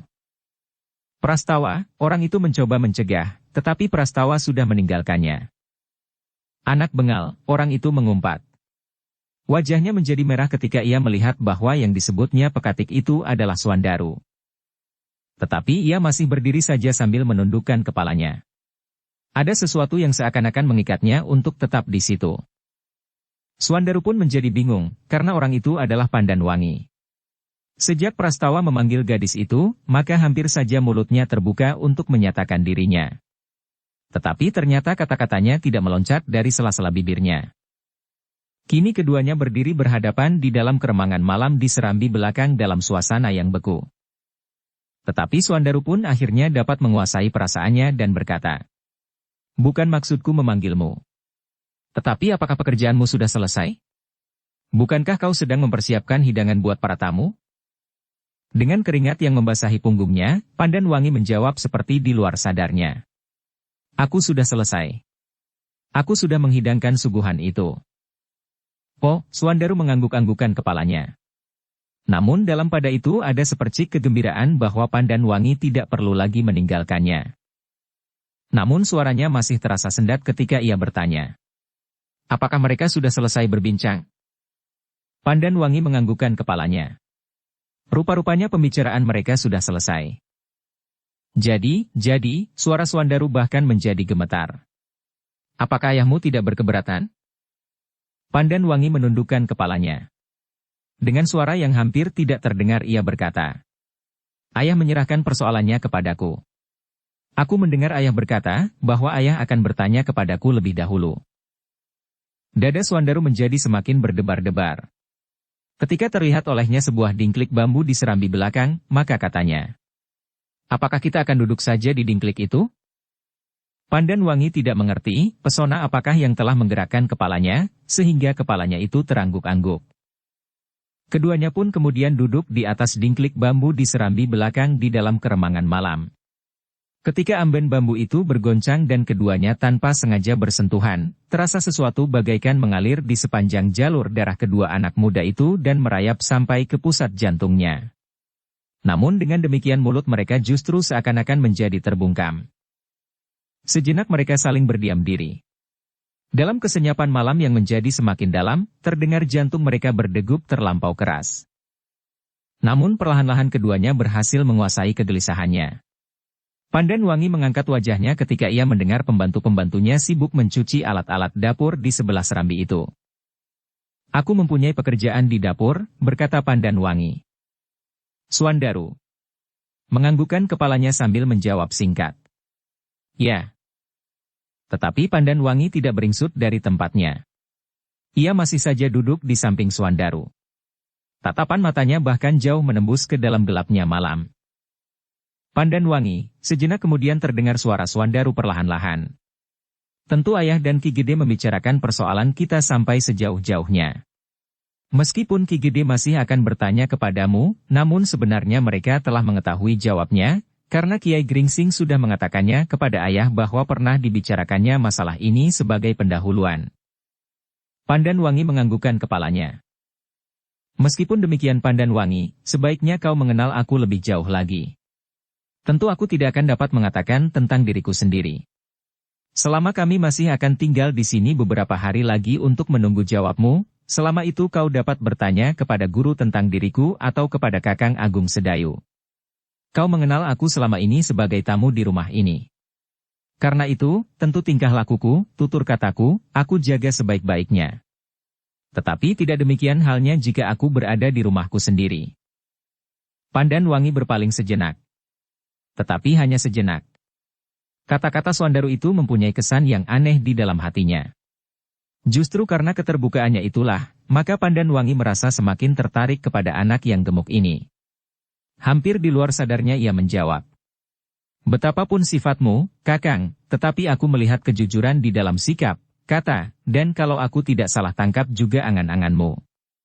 Itu adalah bekal yang sangat berharga bagi kita kelak, karena aku tidak ingin ada rahasia di antara keluarga, apalagi pada suami dan istrinya. Pengalaman yang pahit di dalam keluargaku sendiri menyatakan bahwa ketidakjujuran hanya akan menimbulkan malapetaka saja." Suandaru mengerutkan keningnya. Dipandanginya wajah Pandan Wangi yang tiba-tiba menjadi sayu. Karena itu ia tidak bertanya lebih lanjut. Karena persoalannya pasti akan menyangkut kakaknya, si Danti, yang pernah menggemparkan tanah perdikan ini dan bahkan tanpa dikehendakinya, si Danti terbunuh oleh adiknya itu sendiri. "Pandan Wangi," berkata Suandaru kemudian. "Terima kasih atas pengertianmu. Tetapi keterbukaan hati kadang-kadang wujudnya adalah sikap yang barangkali tampak kasar dan tidak sopan. Aku merasakan betapa kadang-kadang orang tuaku, atau guruku, atau orang lain tidak senang melihat sikapku. Aku memang berusaha untuk sedikit melunakkan keterbukaan hatiku dengan bentuk yang lebih baik. Tetapi tidak selalu berhasil. Setiap kali tiba-tiba saja meloncat sikapku yang kadang-kadang menyinggung perasaan orang lain. Apalagi di hadapan Kakang Agung Sedayu yang mempunyai sifat-sifat yang kadang-kadang tidak dimengerti oleh orang lain." Pandan Wangi sekali lagi mengangkat wajahnya dan memandang wajah Suandaru yang bulat. Tetapi juga hanya sesaat. "Kakang Suandaru," berkata Pandan Wangi kemudian. "Kekasaran bukan sifat yang kurang baik apabila itu disadari dan dilandasi dengan niat-niat yang baik. Namun kejujuran itu sendiri mempunyai nilai yang sangat tinggi bagiku." Pandan Wangi menundukkan kepalanya semakin dalam, lalu. "Dan aku bukannya orang yang terbuka, meskipun aku berusaha untuk berbuat sejujur-jujurnya. Tetapi Kakang, aku adalah seorang gadis yang murung sejak kanak-kanak." "Aku mengerti, Pandan Wangi," jawab Suandaru. "Kau pernah kehilangan sesuatu yang paling mahal harganya, yaitu kasih ibumu. Tetapi ayahmu adalah seorang yang sangat baik bagimu sehingga kau dapat berkembang seperti sekarang ini. Aku hanya ingin kau juga mengetahui, Kakang. Jika aku setiap kali berwajah murung, sama sekali bukan selalu karena persoalan yang aku hadapi pada suatu saat. Tetapi itu adalah sifatku yang mungkin sangat menjemukan bagi orang lain.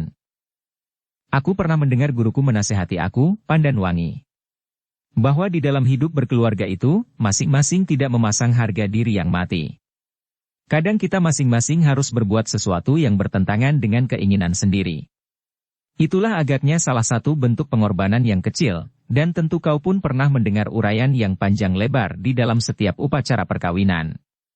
Jika kita memperhatikan setiap nasihat meskipun tidak ditujukan kepada kita, tetapi kepada nganten yang dirayakan saat itu, kita akan dapat mengambil manfaat sebanyak-banyaknya. Tetapi pokok dari persoalannya adalah bahwa kita masing-masing harus menerima sisihan kita itu seutuhnya. Bukan hanya yang baik saja yang ada padanya, tetapi dengan segala kekurangan-kekurangannya. Aku mengerti, Kakang, berkata Pandanwangi. Dan kita bukan anak-anak yang baru menginjak usia remaja yang membayangkan malam terang bulan di sepanjang tahun, namun yang dengan segera menjadi kecewa ketika melihat bulan tidak bulat lagi. Swandaru mengangguk-anggukan kepalanya. Jawabnya, ya, kita memang bukan remaja kecil lagi. Mudah-mudahan aku dapat menyesuaikan diriku dalam kehidupan yang lebih dewasa. Dengan segala kekurangan dan kelebihan, aku berharap bahwa kita dapat mempertahankan segala yang baik dan mengurangi sejauh mungkin kekurangan-kekurangan di hati kita masing-masing. Pandanwangi tidak segera menyahut. Tetapi kata-kata Swandaru itu membuatnya berbangga. Sehari-hari ia melihat Swandaru itu seakan-akan tidak pernah bersungguh-sungguh dalam setiap persoalan. Namun ternyata, menghadapi perkawinannya, Swandaru dapat berbicara seperti seorang kakek di depan sepasang mempelai yang sedang dipersandingkan. Mudah-mudahan semuanya itu bukan sekedar petuah-petuah yang didengarnya di dalam perhelatan-perhelatan saja, berkata Pandanwangi di dalam hatinya. Tetapi benar-benar tumbuh dari dasar hatinya. Namun dalam pada itu, selagi keduanya masih sedang mencernakan pembicaraan mereka, maka mereka telah dikejutkan oleh desir langkah seseorang di kegelapan. Keduanya adalah orang-orang yang berilmu tinggi, sehingga pendengaran mereka pun cukup terlatih. Karena itulah, maka keduanya pun segera memperhatikan suara yang mereka dengar itu dengan lebih saksama. Langkah itu terdengar semakin jelas. Dan tiba-tiba saja dari kegelapan mereka mendengar seseorang berkata, Pandanwangi, apakah pantas hal itu kau lakukan? Kedua anak muda yang duduk di amben bambu itu segera melihat bayangan di dalam kegelapan. Namun mereka pun segera mengenalnya, bahwa orang itu adalah Rudita. Perlahan-lahan Rudita mendekati keduanya sambil berkata, Pandanwangi, aku adalah saudaramu. Aku berkeberatan melihat caramu bergaul dengan laki-laki. Laki-laki itu kini bukan sanakmu, bukan kadangmu. Karena itu kau tidak boleh duduk berdua saja di dalam gelap. Sentuhan kulit kalian, membuat kalian menjadi kotor, dan harus disucikan. Wajah Pandanwangi menjadi merah padam. Hampir saja ia meloncat menerkam Rudita dan meremas mulutnya. Namun untunglah bahwa ia masih sempat menguasai perasaannya.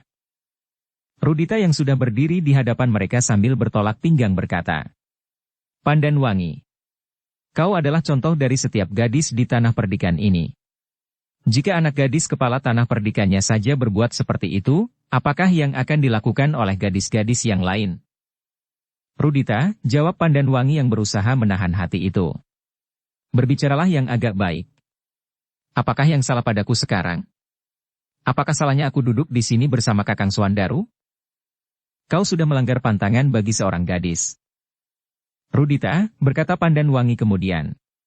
Barangkali aku sudah terlampau sering melanggar pantangan serupa ini jika hal serupa ini merupakan sebuah pantangan.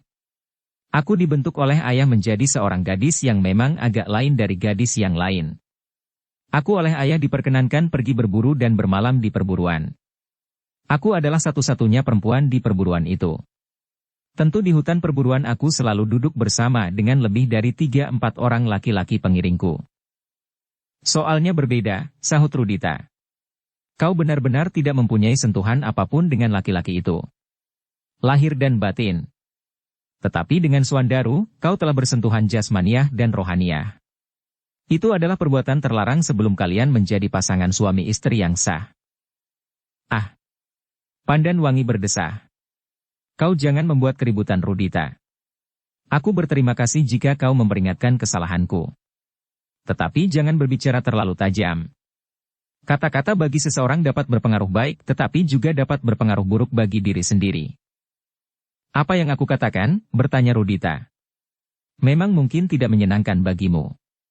Sudah barang tentu seseorang tidak akan dengan senang hati melihat cacat di tubuh sendiri. Tetapi aku merasa wajib. Dan kau harus menjaga bahwa hal yang serupa ini tidak berkelanjutan. Wajah Pandan Wangi terasa menjadi panas.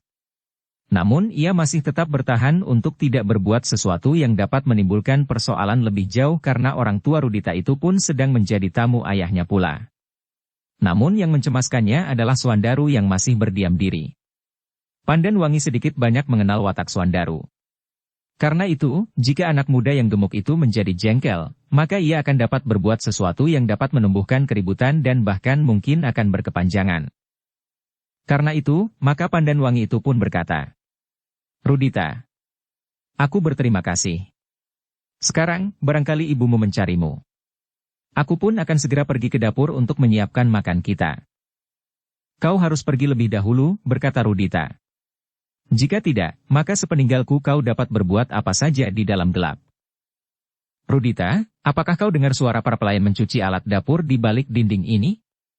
Mereka tentu mendengar percakapan kita, juga jika aku berbicara dengan Kakang Suandaru.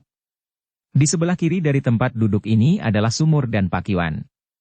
Setiap saat orang akan pergi hilir mudik ke sumur. Karena itu kami tidak melanggar pantangan.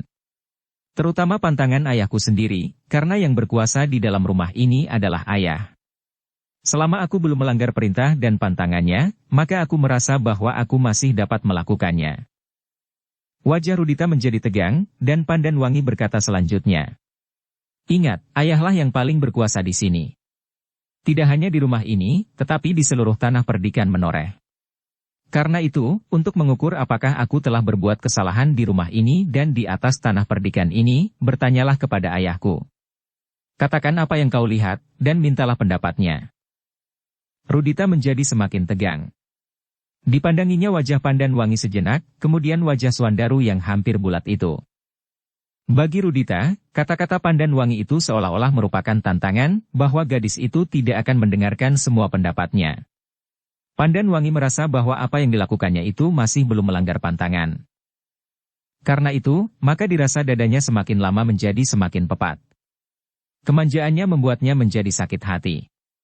Kebiasaannya adalah, bahwa semua keinginan dan kata-katanya terpenuhi atau setidak-tidaknya orang lain berusaha untuk memenuhinya. Namun kini Pandan Wangi justru bersandar kepada kekuasaan ayahnya di atas tanah perdikan ini. Sejenak Rudita berdiri termangu-mangu. Namun sejenak kemudian ia pun meninggalkan kedua anak muda itu tanpa berkata sepatah kata pun. Pandan Wangi menarik nafas dalam. Sebenarnya ia sama sekali tidak ingin menyakiti hati tamunya itu. Tetapi ia tidak mempunyai cara lain, apalagi Rudita sudah melanggar haknya sebagai seorang tamu. Seandainya ia tidak senang melihatnya berbicara berdua dengan Suandaru, sebaiknya ia tidak dengan langsung menegurnya. Pandan Wangi berpaling ketika ia mendengar Suandaru berkata, Maafkan Pandan Wangi, jika kehadiranku di sini menimbulkan persoalan di antara kalian, di antara sanak dan kadangmu, karena bukankah Rudita itu masih bersangkut paut keluarga denganmu? Ia tidak berhak mempersoalkannya, Kakang Suandaru, jawab Pandan Wangi. Mungkin maksudnya baik. Tetapi sifatnya yang terlalu memandang setiap persoalan berkisar pada dirinya dan kemanjaannya lah yang membuatnya berbuat sesuatu yang nampaknya kurang menghiraukan perasaan orang lain. Pandan Wangi menarik nafas dalam-dalam. Jawabnya. Mungkin begitu, Kakang. Dan aku pun berterima kasih karena Kakang menanggapi persoalan ini dengan hati yang lapang. Sebenarnya aku sudah cemas, jika tiba-tiba saja Kakang Suandaru merasa tersinggung dan bertindak langsung terhadapnya. Suandaru tersenyum. Katanya. Aku pun tamu di sini. Karena itu, sejauh mungkin aku harus menyesuaikan diriku dengan keadaan apapun di sini. Pandan Wangi mengangguk-anggukan kepalanya, lalu katanya. Sudahlah, Kakang Suandaru, aku akan pergi ke dapur. Jika tamu-tamu di pendapa itu sudah selesai, maka kita akan makan bersama-sama. Suandaru memandang Pandan Wangi sejenak, namun kemudian ia menganggukkan kepalanya meskipun sebenarnya ia masih ingin duduk bersamanya agak lebih lama lagi. Baiklah, Wangi. Pandan Wangi pun kemudian berdiri dan melangkah perlahan-lahan meninggalkan Suandaru yang masih duduk di atas amben bambu. Baru beberapa langkah Pandan Wangi berhenti sejenak. Ketika ia berpaling, Suandaru pun sedang memandanginya sehingga tatapan mata keduanya pun beradu. Dengan tergesa-gesa Pandan Wangi menundukkan kepalanya. Tetapi ia masih tetap saja berdiri di tempatnya. Suandaru menarik nafas dalam-dalam. Namun ia pun tidak tahu apa yang sebaiknya dilakukan. Sejenak kemudian, Pandan Wangi menyadari keadaannya. Sekali lagi ia memandang Suandaru sambil tersenyum. Kemudian ia pun meneruskan langkahnya ke pintu dapur. Suandaru termangu-mangu sejenak di tempatnya. Bahkan kemudian ia bersandar tiang di belakang amben bambunya. Dipandanginya kegelapan malam yang semakin pekat menyelubungi tanah perdikan menoreh. Bahkan kemudian di balik kegelapan itu seakan-akan dilihatnya Rudita sedang berdiri tegang di balik dedaunan mengawasi setiap gerak-geriknya. Ketika ia mendengar suara Pandan Wangi yang sedang berbicara dengan pembantunya di dapur, barulah Suandaru menyadari dirinya. Ia pun kemudian berdiri pula dan berjalan perlahan-lahan meninggalkan tempat itu, kembali ke Gandok. Tetapi ia tidak menjumpai Agung Sedayu di Gandok itu. Meskipun demikian, ia tidak segera mencarinya. Ketika dilihatnya mereka yang sedang berbincang masih berada di pendapa, bahkan bekas makan malam mereka pun masih belum disingkirkan, maka Suandaru pun justru masuk ke dalam Gandok dan membaringkan dirinya di amben yang besar sambil menarik nafas dalam-dalam. Dibiarkannya angan-angannya terbang ke dalam dunia yang asing baginya, namun memberikan harapan yang cerah bagi hari depannya. Dalam pada itu, Pandan Wangi mulai menyibukkan dirinya di dapur. Beberapa orang pelayannya pun kemudian pergi ke pendapa untuk menyingkirkan mangkuk dan tempat nasi yang masih ada di pendapa itu. Sementara ayahnya berpesan, agar bagi anak-anak muda yang ada disediakan makan di peringgitan saja, karena orang-orang tua itu masih ingin berbicara panjang, meskipun persoalannya sudah berkisar dari persoalan pokok yang sebenarnya sudah selesai. Sambil mengatur makan malam bagi Suandaru dan anak-anak muda yang lain, perasaan Pandan Wangi pun selalu disentuh oleh hubungannya dengan anak muda yang gemuk itu. Bahkan ia pun kemudian bertanya kepada diri sendiri. Apakah benar aku sudah melanggar pantangan bagi seorang gadis? Tanpa disadarinya dikenangnya jalan hidup ibunya yang telah diperciki noda yang tidak akan dapat terhapus sepanjang umurnya.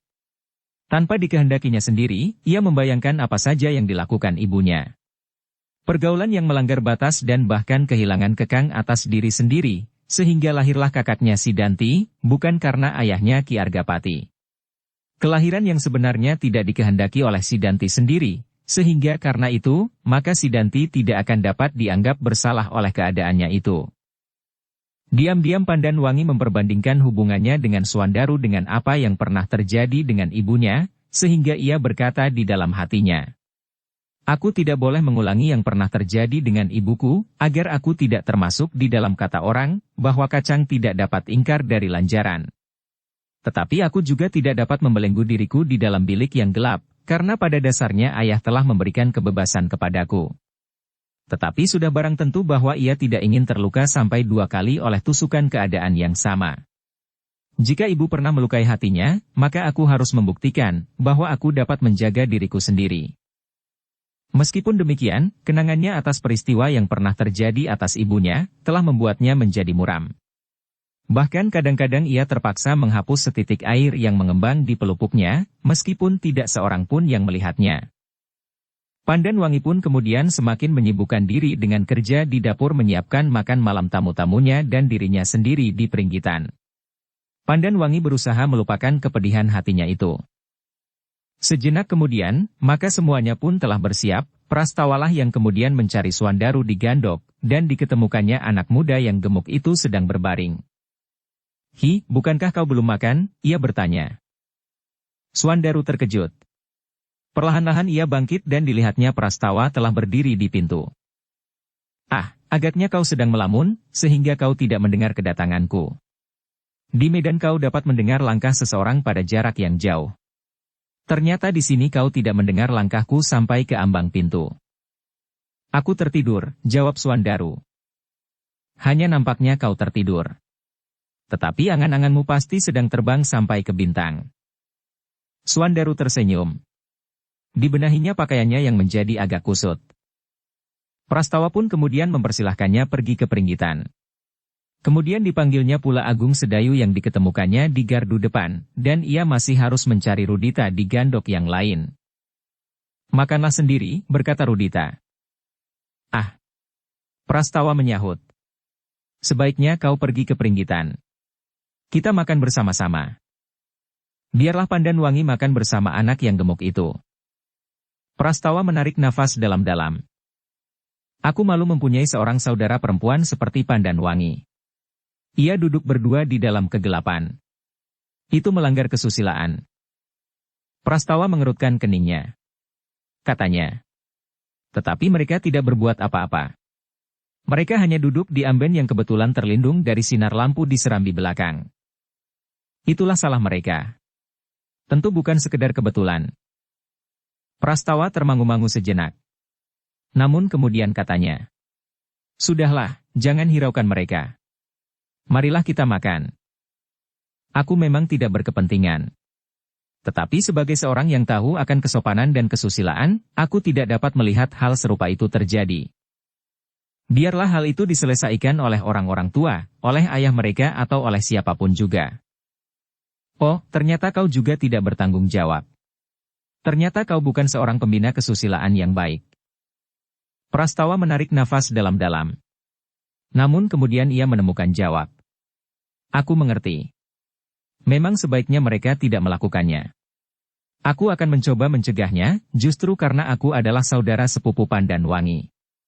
Mungkin karena aku tidak melihat sendiri, aku kurang menaruh perhatian. Namun pada suatu saat jika aku melihatnya, aku akan menegur mereka." Rudita memandang Prastawa sejenak. Kemudian sambil mengangguk-anggukan kepalanya ia berkata, "Berbuatlah sesuatu sebagai seorang yang beradab. Yang mengerti baik dan buruk." "Aku akan mencobanya," sahut Prastawa, lalu. "Sekarang, marilah kita makan." Rudita termenung sejenak. Lalu katanya sambil menganggukkan kepalanya, "Baiklah." Akhirnya anak-anak muda itu pun makan bersama di peringgitan. Namun suasananya jadi agak tegang. Rudita seakan-akan tidak mau berbicara apapun juga selain sepatah-sepatah saja, sehingga dengan demikian Pandanwangi pun menjadi semakin diam pula. "Besok kita pergi berburu." Prastawalah yang mencoba membuka pembicaraan agar suasananya tidak menjadi beku. "Ya." Agung Sedayulah yang pertama-tama menyahut. "Kita akan pergi berburu besok. Bukankah begitu?" Dengan sudut matanya Pandanwangi memandang wajah Rudita yang tegang. Namun kemudian anak muda itu menganggukkan kepalanya sambil menyahut. "Baiklah. Kita besok pergi berburu." Pandanwangi tidak menyahut. Hampir saja ia menyebut hutan yang liar itu. Namun untunglah bahwa ia tidak mengucapkannya. "Kita pergi bersama beberapa orang pengiring," berkata Rudita. "Bukankah kita sudah berlima?" bertanya Agung Sedayu. "Belum cukup," jawab Rudita. Sebelum Agung Sedayu menyahut, Prastawalah yang menengahi. "Ya, kita membawa beberapa orang pengawal.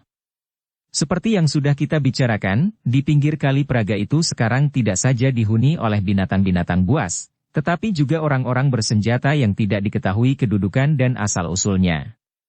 Namun demikian, senjata-senjata mereka itu tetap berbahaya." "Jika kita tidak berbuat apa-apa?" bertanya Rudita. "Mereka pun tidak berbuat apa-apa," sahut Prastawa sebelum Agung Sedayu membuat Rudita menjadi ketakutan. Agung Sedayu mengerutkan keningnya. Ketika terpandang olehnya wajah Prastawa, maka anak muda itu mengedipkan matanya. Isyarat itu dapat dimengerti oleh Agung Sedayu, sehingga karena itu ia hanya menarik nafas saja panjang. "Besok kita membawa 3 orang pengawal pilihan," berkata Prastawa, lalu. "Ditambah dengan 2 orang yang akan melayani kebutuhan kita selama berburu. Makan, minum, dan membawa busur dan anak panah." "Kenapa hanya 3?" bertanya Rudita. "Masih ditambah 2 orang lagi. Tetapi mereka hanya sekedar pesuruh atau pelayan atau juru masak. Tetapi sekaligus pengawal yang berpengalaman mempergunakan senjata." Rudita mengangguk-anggukan kepalanya. Kemudian dipandanginya Agung Sedayu sejenak. Dengan ragu-ragu ia pun bertanya, "Bagaimana dengan kau? Apakah kau berani juga pergi berburu hanya dengan 5 orang pengawal?" Agung Sedayu menjadi bingung. Kenapa justru Rudita itu bertanya kepadanya? Karena itu, maka ia pun kemudian menjawab dengan ragu-ragu pula. Terserahlah kepadamu. Rudita mengangkat wajahnya sambil berkata, kau belum mengerti bahaya yang dapat ditimbulkan oleh hutan-hutan liar. Baru saja aku berburu dengan pandan wangi di hutan perburuan. Di hutan perburuan itu pun kita dapat menemukan bahaya yang tidak tersangka-sangka. Dan kau dengan tanpa berpikir berkata, kita sudah berlima. Nah, apakah kau dapat membayangkan bahaya yang dapat kita jumpai di perjalanan? Jika kau sudah dapat membayangkannya, maka kau tentu akan minta pengawal lebih dari 10 orang. Agung Sedayu mengangguk-anggukan kepalanya. Jawabnya dengan suara yang tertahan. Terserahlah kepadamu. Jika Prastawa berani bertanggung jawab hanya dengan 5 orang pengawal, aku juga berani, karena aku percaya bahwa ia sudah mengenal medan dengan sebaik-baiknya. Tetapi ternyata bahwa Swandaru mulai digelitik oleh perasaan sendiri, sehingga ia tidak dapat menahan dirinya dan berkata, untunglah bahwa selama perjalanan kami berlima tidak ditelan oleh ganasnya alas Mentaok. Padahal alas Mentaok jauh lebih ganas dari hutan yang manapun juga di sebelah selatan sepanjang tanah ini. Ah, desis Agung Sedayu. Namun untunglah bahwa Prastawa tidak mengetahui maksud Swandaru yang sebenarnya sehingga ia justru menyahut. Ya, beruntunglah kalian, bahwa kalian masih tetap hidup. Memang bagi orang yang tidak mengetahui bahaya yang terdapat di perjalanannya, mereka justru tidak akan mengenal takut. Meskipun sebenarnya bukan karena keberanian dan percaya kepada diri sendiri, tetapi justru karena kalian tidak mengerti apakah yang kalian hadapi. Swandaru mengangguk-anggukan kepalanya. Ketika Agung Sedayu menggamitnya, Swandaru tersenyum. Demikian juga agaknya sikap kalian tentang perburuan yang akan kita lakukan. Kalian menganggap bahwa perburuan itu seperti sebuah tamasya saja. Swandaru masih mengangguk-angguk. Tetapi sebenarnya ia sudah jemu mendengar sesorah itu. Meskipun demikian ia masih tetap menghormati anak muda yang manja itu. Ternyata kemudian Prastawalah yang berhasil menutup persoalan seperti ia membukanya. Baiklah. Kita sekarang beristirahat. Kita akan tidur nyenyak malam ini. Besok kita akan berangkat pagi-pagi benar. Nanti sesudah pembicaraan di pendapa selesai, kita masing-masing akan minta izin. Tentu Pandan Wangi akan minta izin kepada Ki Gede dan minta beberapa orang untuk mengawalnya. Demikianlah pembicaraan itu seakan-akan telah selesai. Demikian juga acara makan malam pun selesai pula. Namun di pendapa ternyata masih terdengar gelak tertawa yang berkepanjangan. Hampir tengah malam, barulah pembicaraan di pendapa itu diakhiri. Seperti yang sudah direncanakan oleh anak-anak muda yang berkumpul di Peringgitan untuk makan malam, masing-masing minta izin kepada orang tuanya untuk pergi berburu besok pagi-pagi benar dan kembali di hari berikutnya. Berhati-hatilah, berkata Ki Gede menoreh. Bawalah obat penawar racun karena di hutan liar itu masih banyak terdapat binatang berbisa. Tetapi juga bersiaplah menghadapi kemungkinan yang lain, karena kadang-kadang beberapa orang bersenjata telah menyeberangi Kali Praga jika mereka berbenturan dengan pasukan pengawal Tanah Mataram yang sedang tumbuh itu. Mereka adalah orang-orang yang tidak diketahui sikap dan pendiriannya dengan pasti, sehingga siapapun dapat dianggapnya sebagai lawannya. Baik, Ayah, jawab Pandan Wangi. Kami akan membawa beberapa orang pengawal dan orang-orang yang akan membawa perlengkapan berburu kami. Baiklah. Nanti aku akan mempersiapkannya. Kami akan berangkat besok pagi-pagi benar. Ya. Aku akan memanggil orang yang bertugas di gardu malam ini dan menyuruhnya menghubungi orang itu. Terima kasih, Ayah. Tetapi, apakah Rudita akan ikut serta? Ya, Ayah. Suruhlah ia minta izin kepada ayahnya. Kami masing-masing akan minta izin lebih dahulu, sahut Pandan Wangi. Dan karena bersama Rudita itulah, kami memerlukan beberapa orang pengawal yang sebenarnya tidak kami perlukan. Tentu kalian perlukan. Bukan sekedar untuk menangkap Kijang. Pandan Wangi memandang ayahnya sejenak. Namun kemudian kepalanya pun terangguk-angguk. Ia mengerti maksud ayahnya, bahwa ayahnya pun menganggap perlu untuk berhati-hati menghadapi orang-orang yang tidak dikenal itu. Sekarang, beristirahatlah, berkata Ki Gede.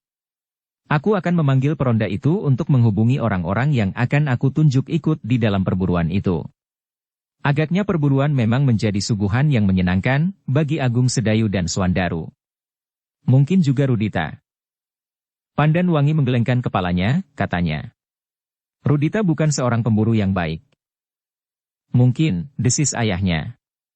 Namun ayahnya adalah seorang yang memiliki ilmu yang tinggi. Meskipun demikian, jika Rudita ikut serta, hati-hatilah. Jagalah anak muda yang manja itu, agar kulitnya tidak terluka. Jika ia tergores duri betapapun kecilnya, ibunya akan menjadi sangat cemas dan ketakutan. Baiklah, ayah. Pandan Wangi mengangguk-anggukkan kepalanya.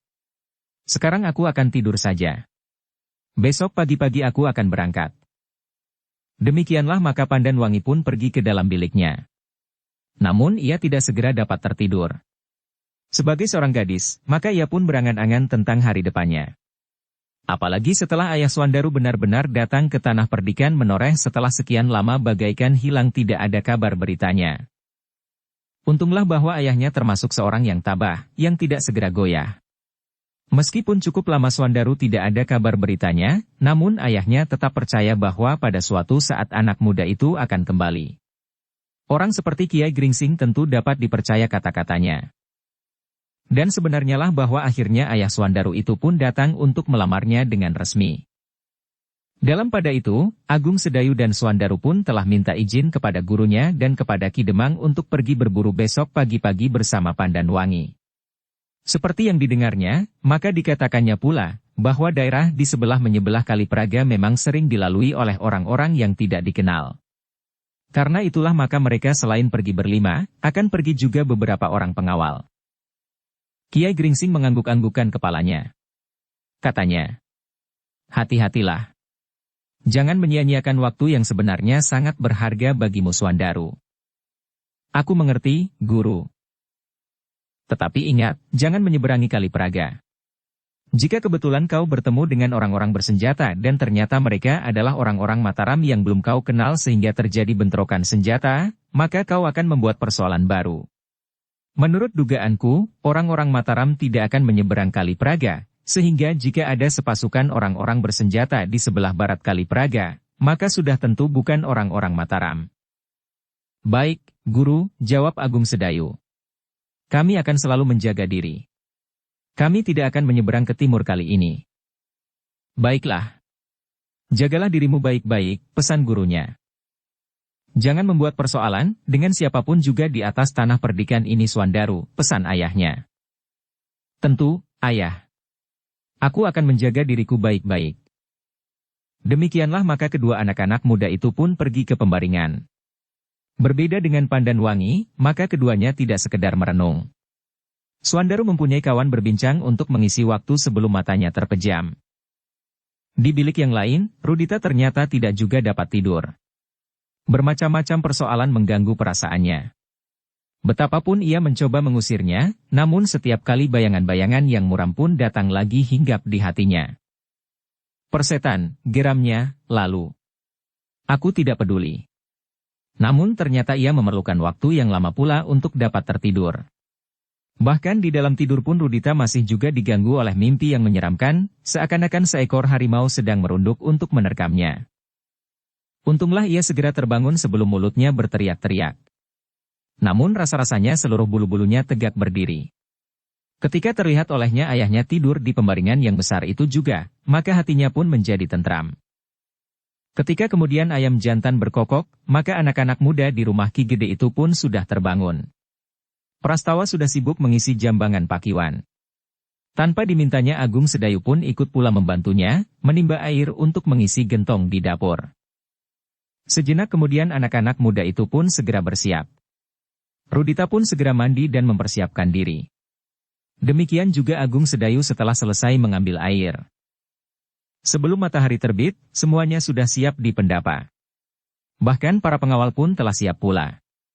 Semalam-malaman para peronda berkeliling ke rumah mereka memberitahukan bahwa pagi-pagi benar mereka harus sudah siap di halaman rumah Ki Gede menoreh untuk mengawal Pandan Wangi dan tamu-tamunya berburu. Meskipun hari masih pagi, namun mereka pun sempat juga makan pagi sekedarnya. Baru kemudian mereka turun ke halaman menuju ke kuda masing-masing. Sekali lagi anak-anak muda itu minta izin. Rudita mendapat beberapa pesan dari ibunya yang agaknya sangat berat melepaskannya. Biarlah, Nyai, berkata ayahnya. Di sini ia mendapat kawan anak-anak muda. Biarlah Rudita menjadi seorang anak muda. Istrinya tidak menyahut. Dipandanginya saja anaknya yang kemudian meloncat ke punggung kudanya. Lihatlah, betapa gagahnya, desis ayah Rudita itu. Istrinya hanya menganggukkan kepalanya saja. Tetapi ia tidak menyahut. Sejenak kemudian beberapa ekor kuda itu pun berderap meninggalkan halaman. Debu yang putih mengepul di keremangan pagi. Di langit cahaya merah mulai memancar membayang di wajah yang kebiru-biruan. Orang-orang tua yang melepas anak-anak muda itu pun kemudian kembali masuk ke tempat mereka masing-masing. Ki Gede naik ke pendapa sedang Kiai Gringsing, Ki Sumangkar, dan Ki Demang kembali ke gandok peristirahatannya, sedang ayah dan ibu Rudita di gandok yang lain. Sementara itu pengawal yang sedang meronda di halaman rumah Ki Argapati, memandang iring-iringan itu dengan perasaan yang aneh. Meskipun Agung Sedayu dan Swandaru bukan anak-anak tanah perdikan, namun anak-anak menoreh mempunyai perhatian terhadap mereka. Apalagi mereka yang pernah bersama-sama berjuang mengatasi perpecahan yang pernah membakar tanah perdikan itu. Dalam pada itu, iring-iringan kuda itu pun telah keluar dari padukuhan induk, tepat pada saat matahari merayap naik ke atas punggung bukit. Pandan wangi yang sedang dibelit oleh perasaan gairah seorang gadis yang menjelang hari-hari perkawinannya, tampak begitu cerah di dalam cahaya matahari pagi. Pandan wangi itu pula lah yang berkuda di paling depan. Dengan dada tengadah ia memegang kendali kudanya yang tegar, memandang tanah persawahan yang hijau terbentang di hadapannya. Cahaya matahari yang kekuning-kuningan terpantul di wajah daun yang hijau menumbuhkan sinar yang menyentuh hati. Di belakangnya Rudita memandangnya tanpa berkedip. Rambutnya yang disanggul tinggi-tinggi, lehernya yang jenjang, kemudian pakaiannya yang tidak lazim dipergunakan oleh seorang gadis, dengan endong panah di lambung kuda dan busur menyilang punggung, membuat Pandan Wangi bagaikan seorang tokoh yang hanya terdapat dalam dongeng dan mimpi. Di belakang Rudita, Prastawa berkuda berjajar tiga dengan Agung Sedayu dan Swandaru. Sekali-sekali mereka mengedarkan pandangan mata mereka menyapu langit yang jernih dan ujung pegunungan di kejauhan. Namun sekali-sekali Swandaru sempat memandang Rudita dan memperhatikan sikapnya.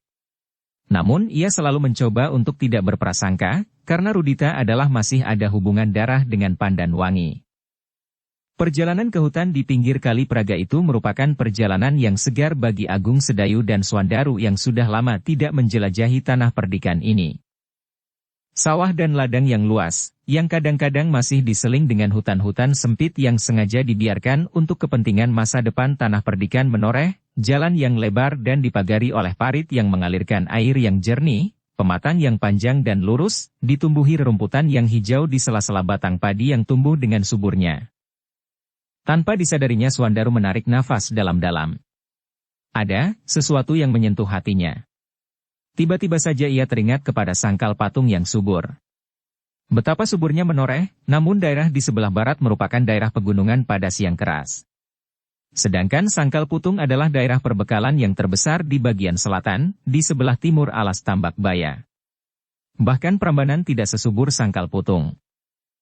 Pada suatu saat aku harus memilih, tiba-tiba saja Swandaru berangan-angan.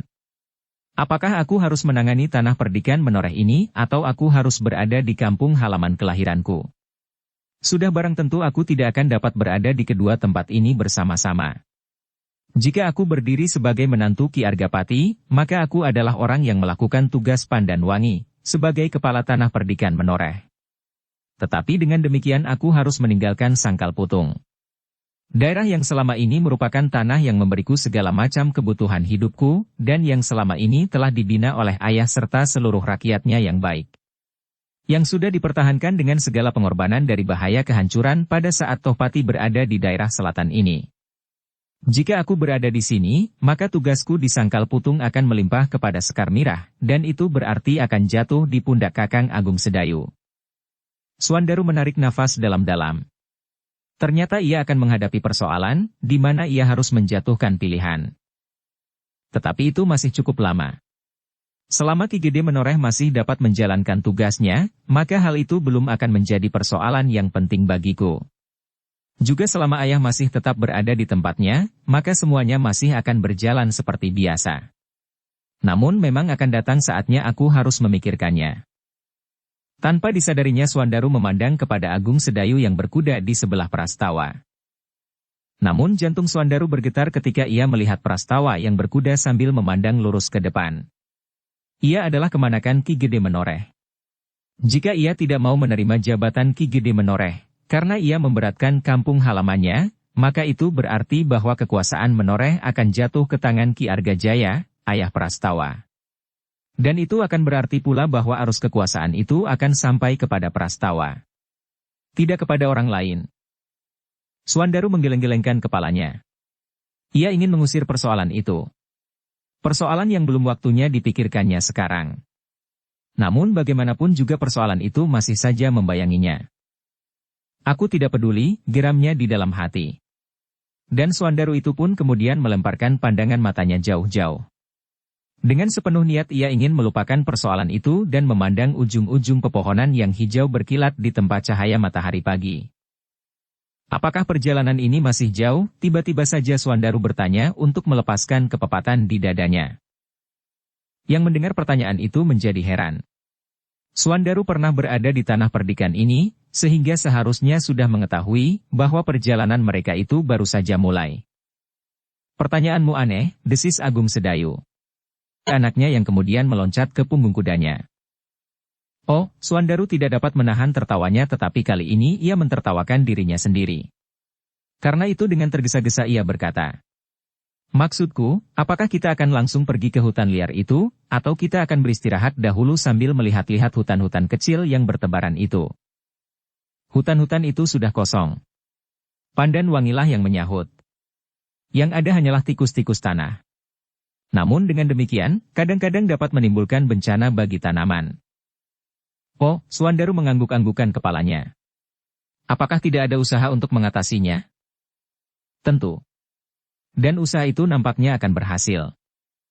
Rudita yang berkuda di belakang Pandan Wangi tiba-tiba saja memotong. Kenapa kita berbicara tentang tikus tanah? Kenapa kita tidak berbicara tentang harimau loreng atau harimau kumbang yang licik? Atau tentang ular sebesar paha? Swandaru mengerutkan keningnya. Namun ternyata bahwa ia tidak dapat melepaskan sama sekali kebiasaannya, sehingga hampir tanpa disadarinya ia bertanya. Paha siapa?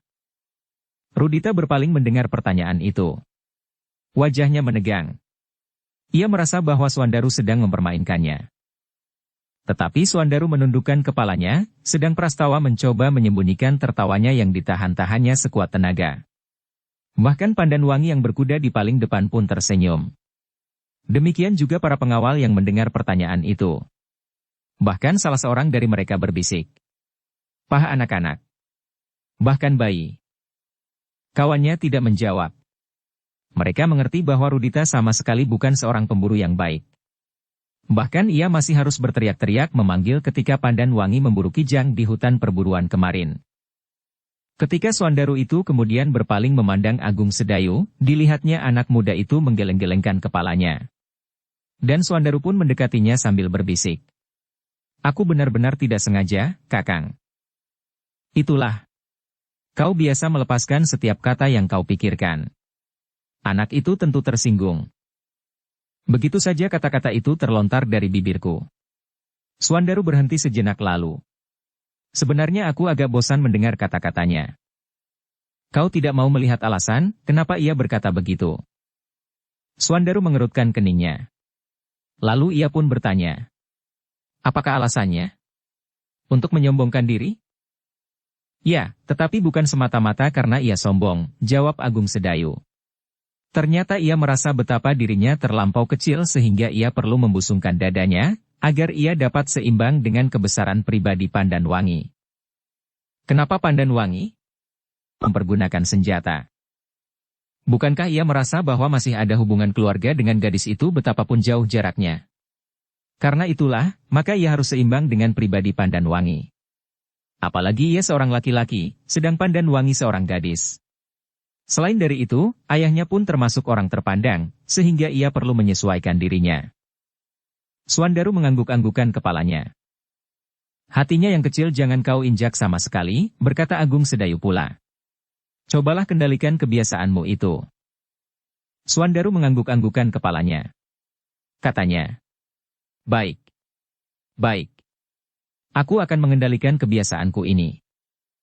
Namun Agung Sedayu pun kemudian menarik nafas dalam-dalam.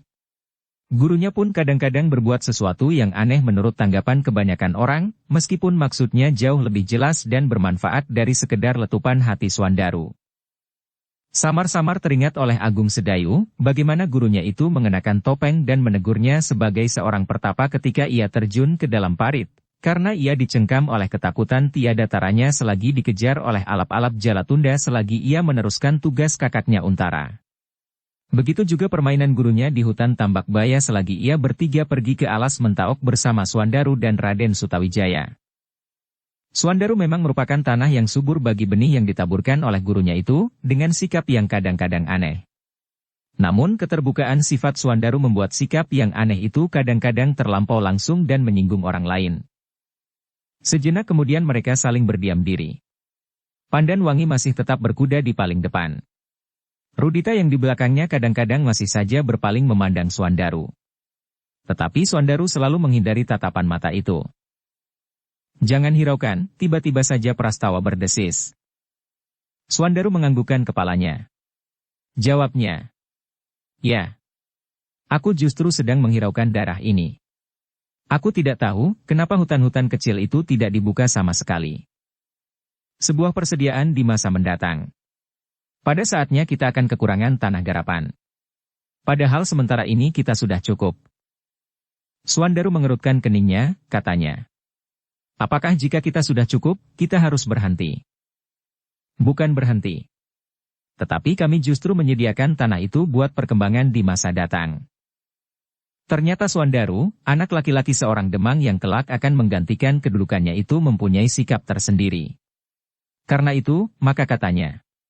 Sebenarnya tanah perdikan ini dapat berbuat lain. Hutan itu sebagian dapat dibuka. Hanya sebagian kecil sajalah yang dapat dibiarkan untuk kepentingan khusus.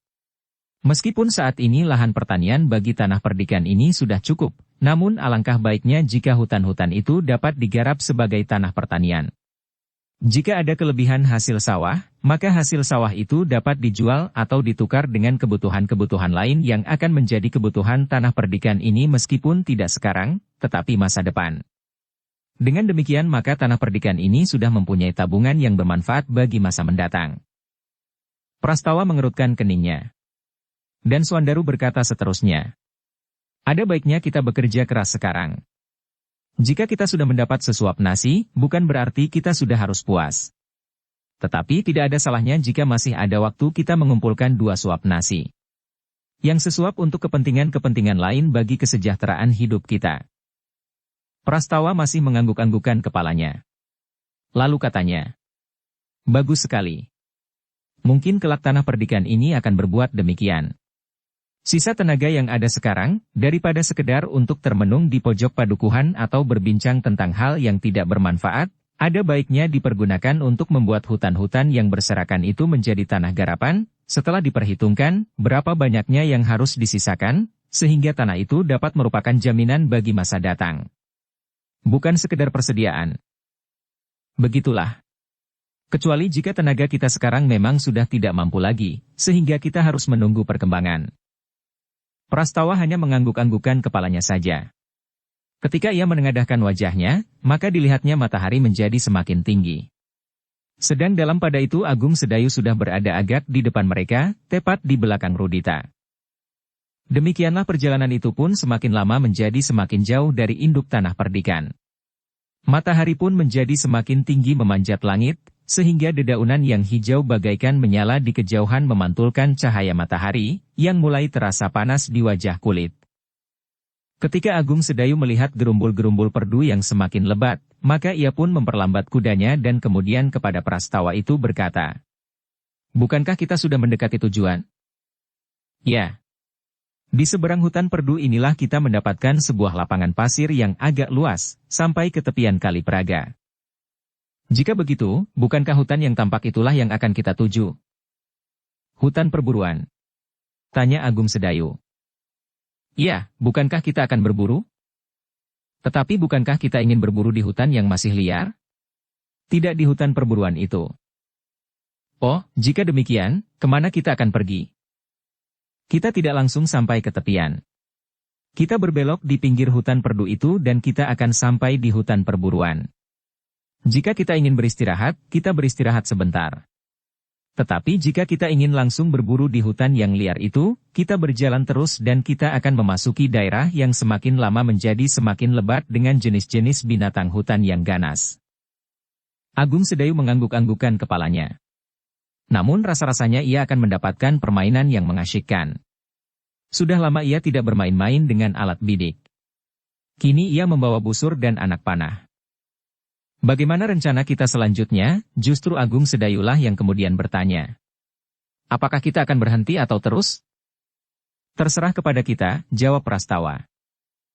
Rudita bukan seorang pemburu yang baik. Kalau begitu, bertanyalah kepada Pandanwangi. Prastawa pun kemudian mempercepat kudanya dan melampaui Rudita. Ketika ia berada di samping Pandanwangi, maka ia pun bertanya. Bagaimana rencanamu, Pandanwangi? Rencana yang mana? Tanya Agung Sedayu. Apakah kita akan langsung pergi ke hutan yang buas? Sebelum Pandanwangi menyahut, Rudita telah menyahut. Tentu ke hutan perburuan. Kita akan menangkap seekor kijang. Aku akan menghadiahkannya kepada Pandanwangi.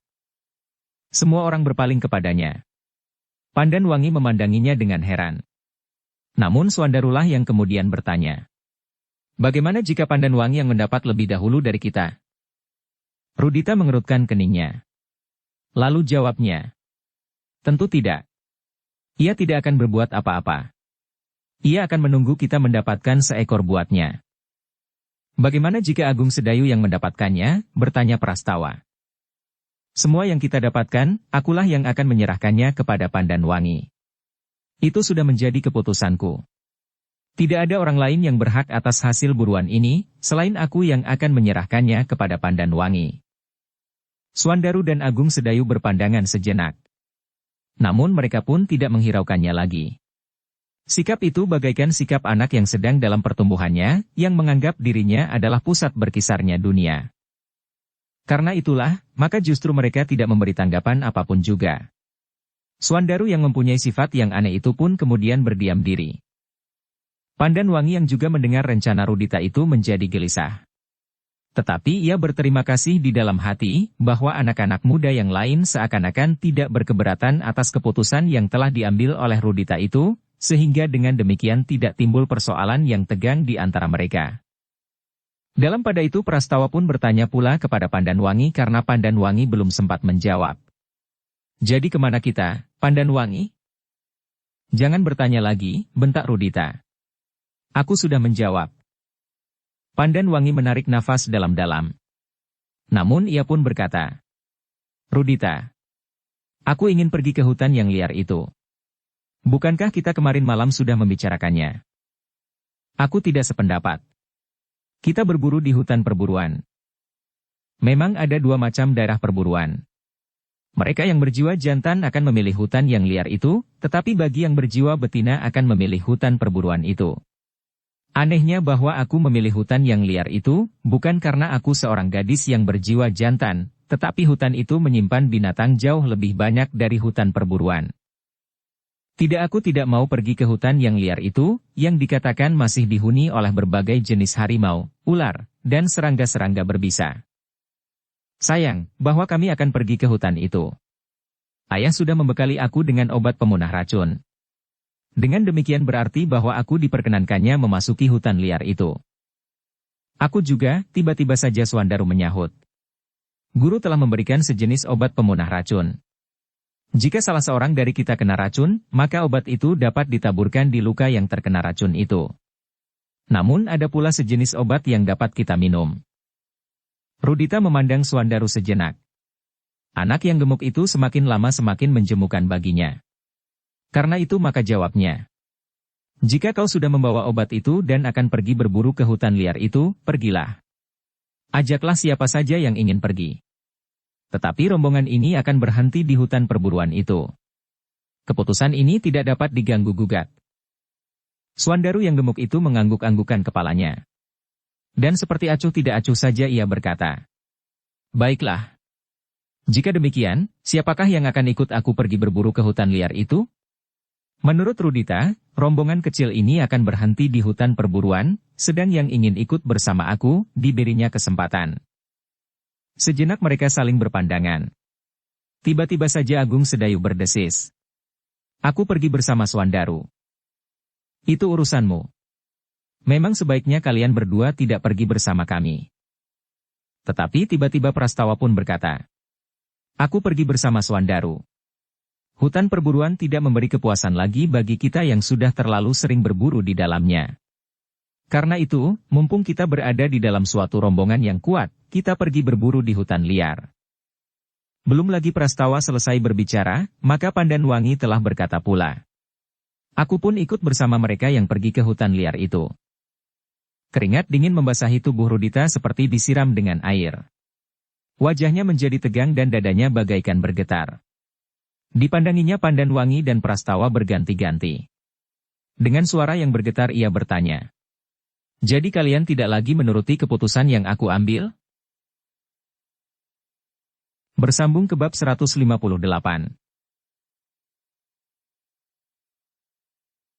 Dukung kami dengan subscribe, follow, like, komen dan share. Terima kasih.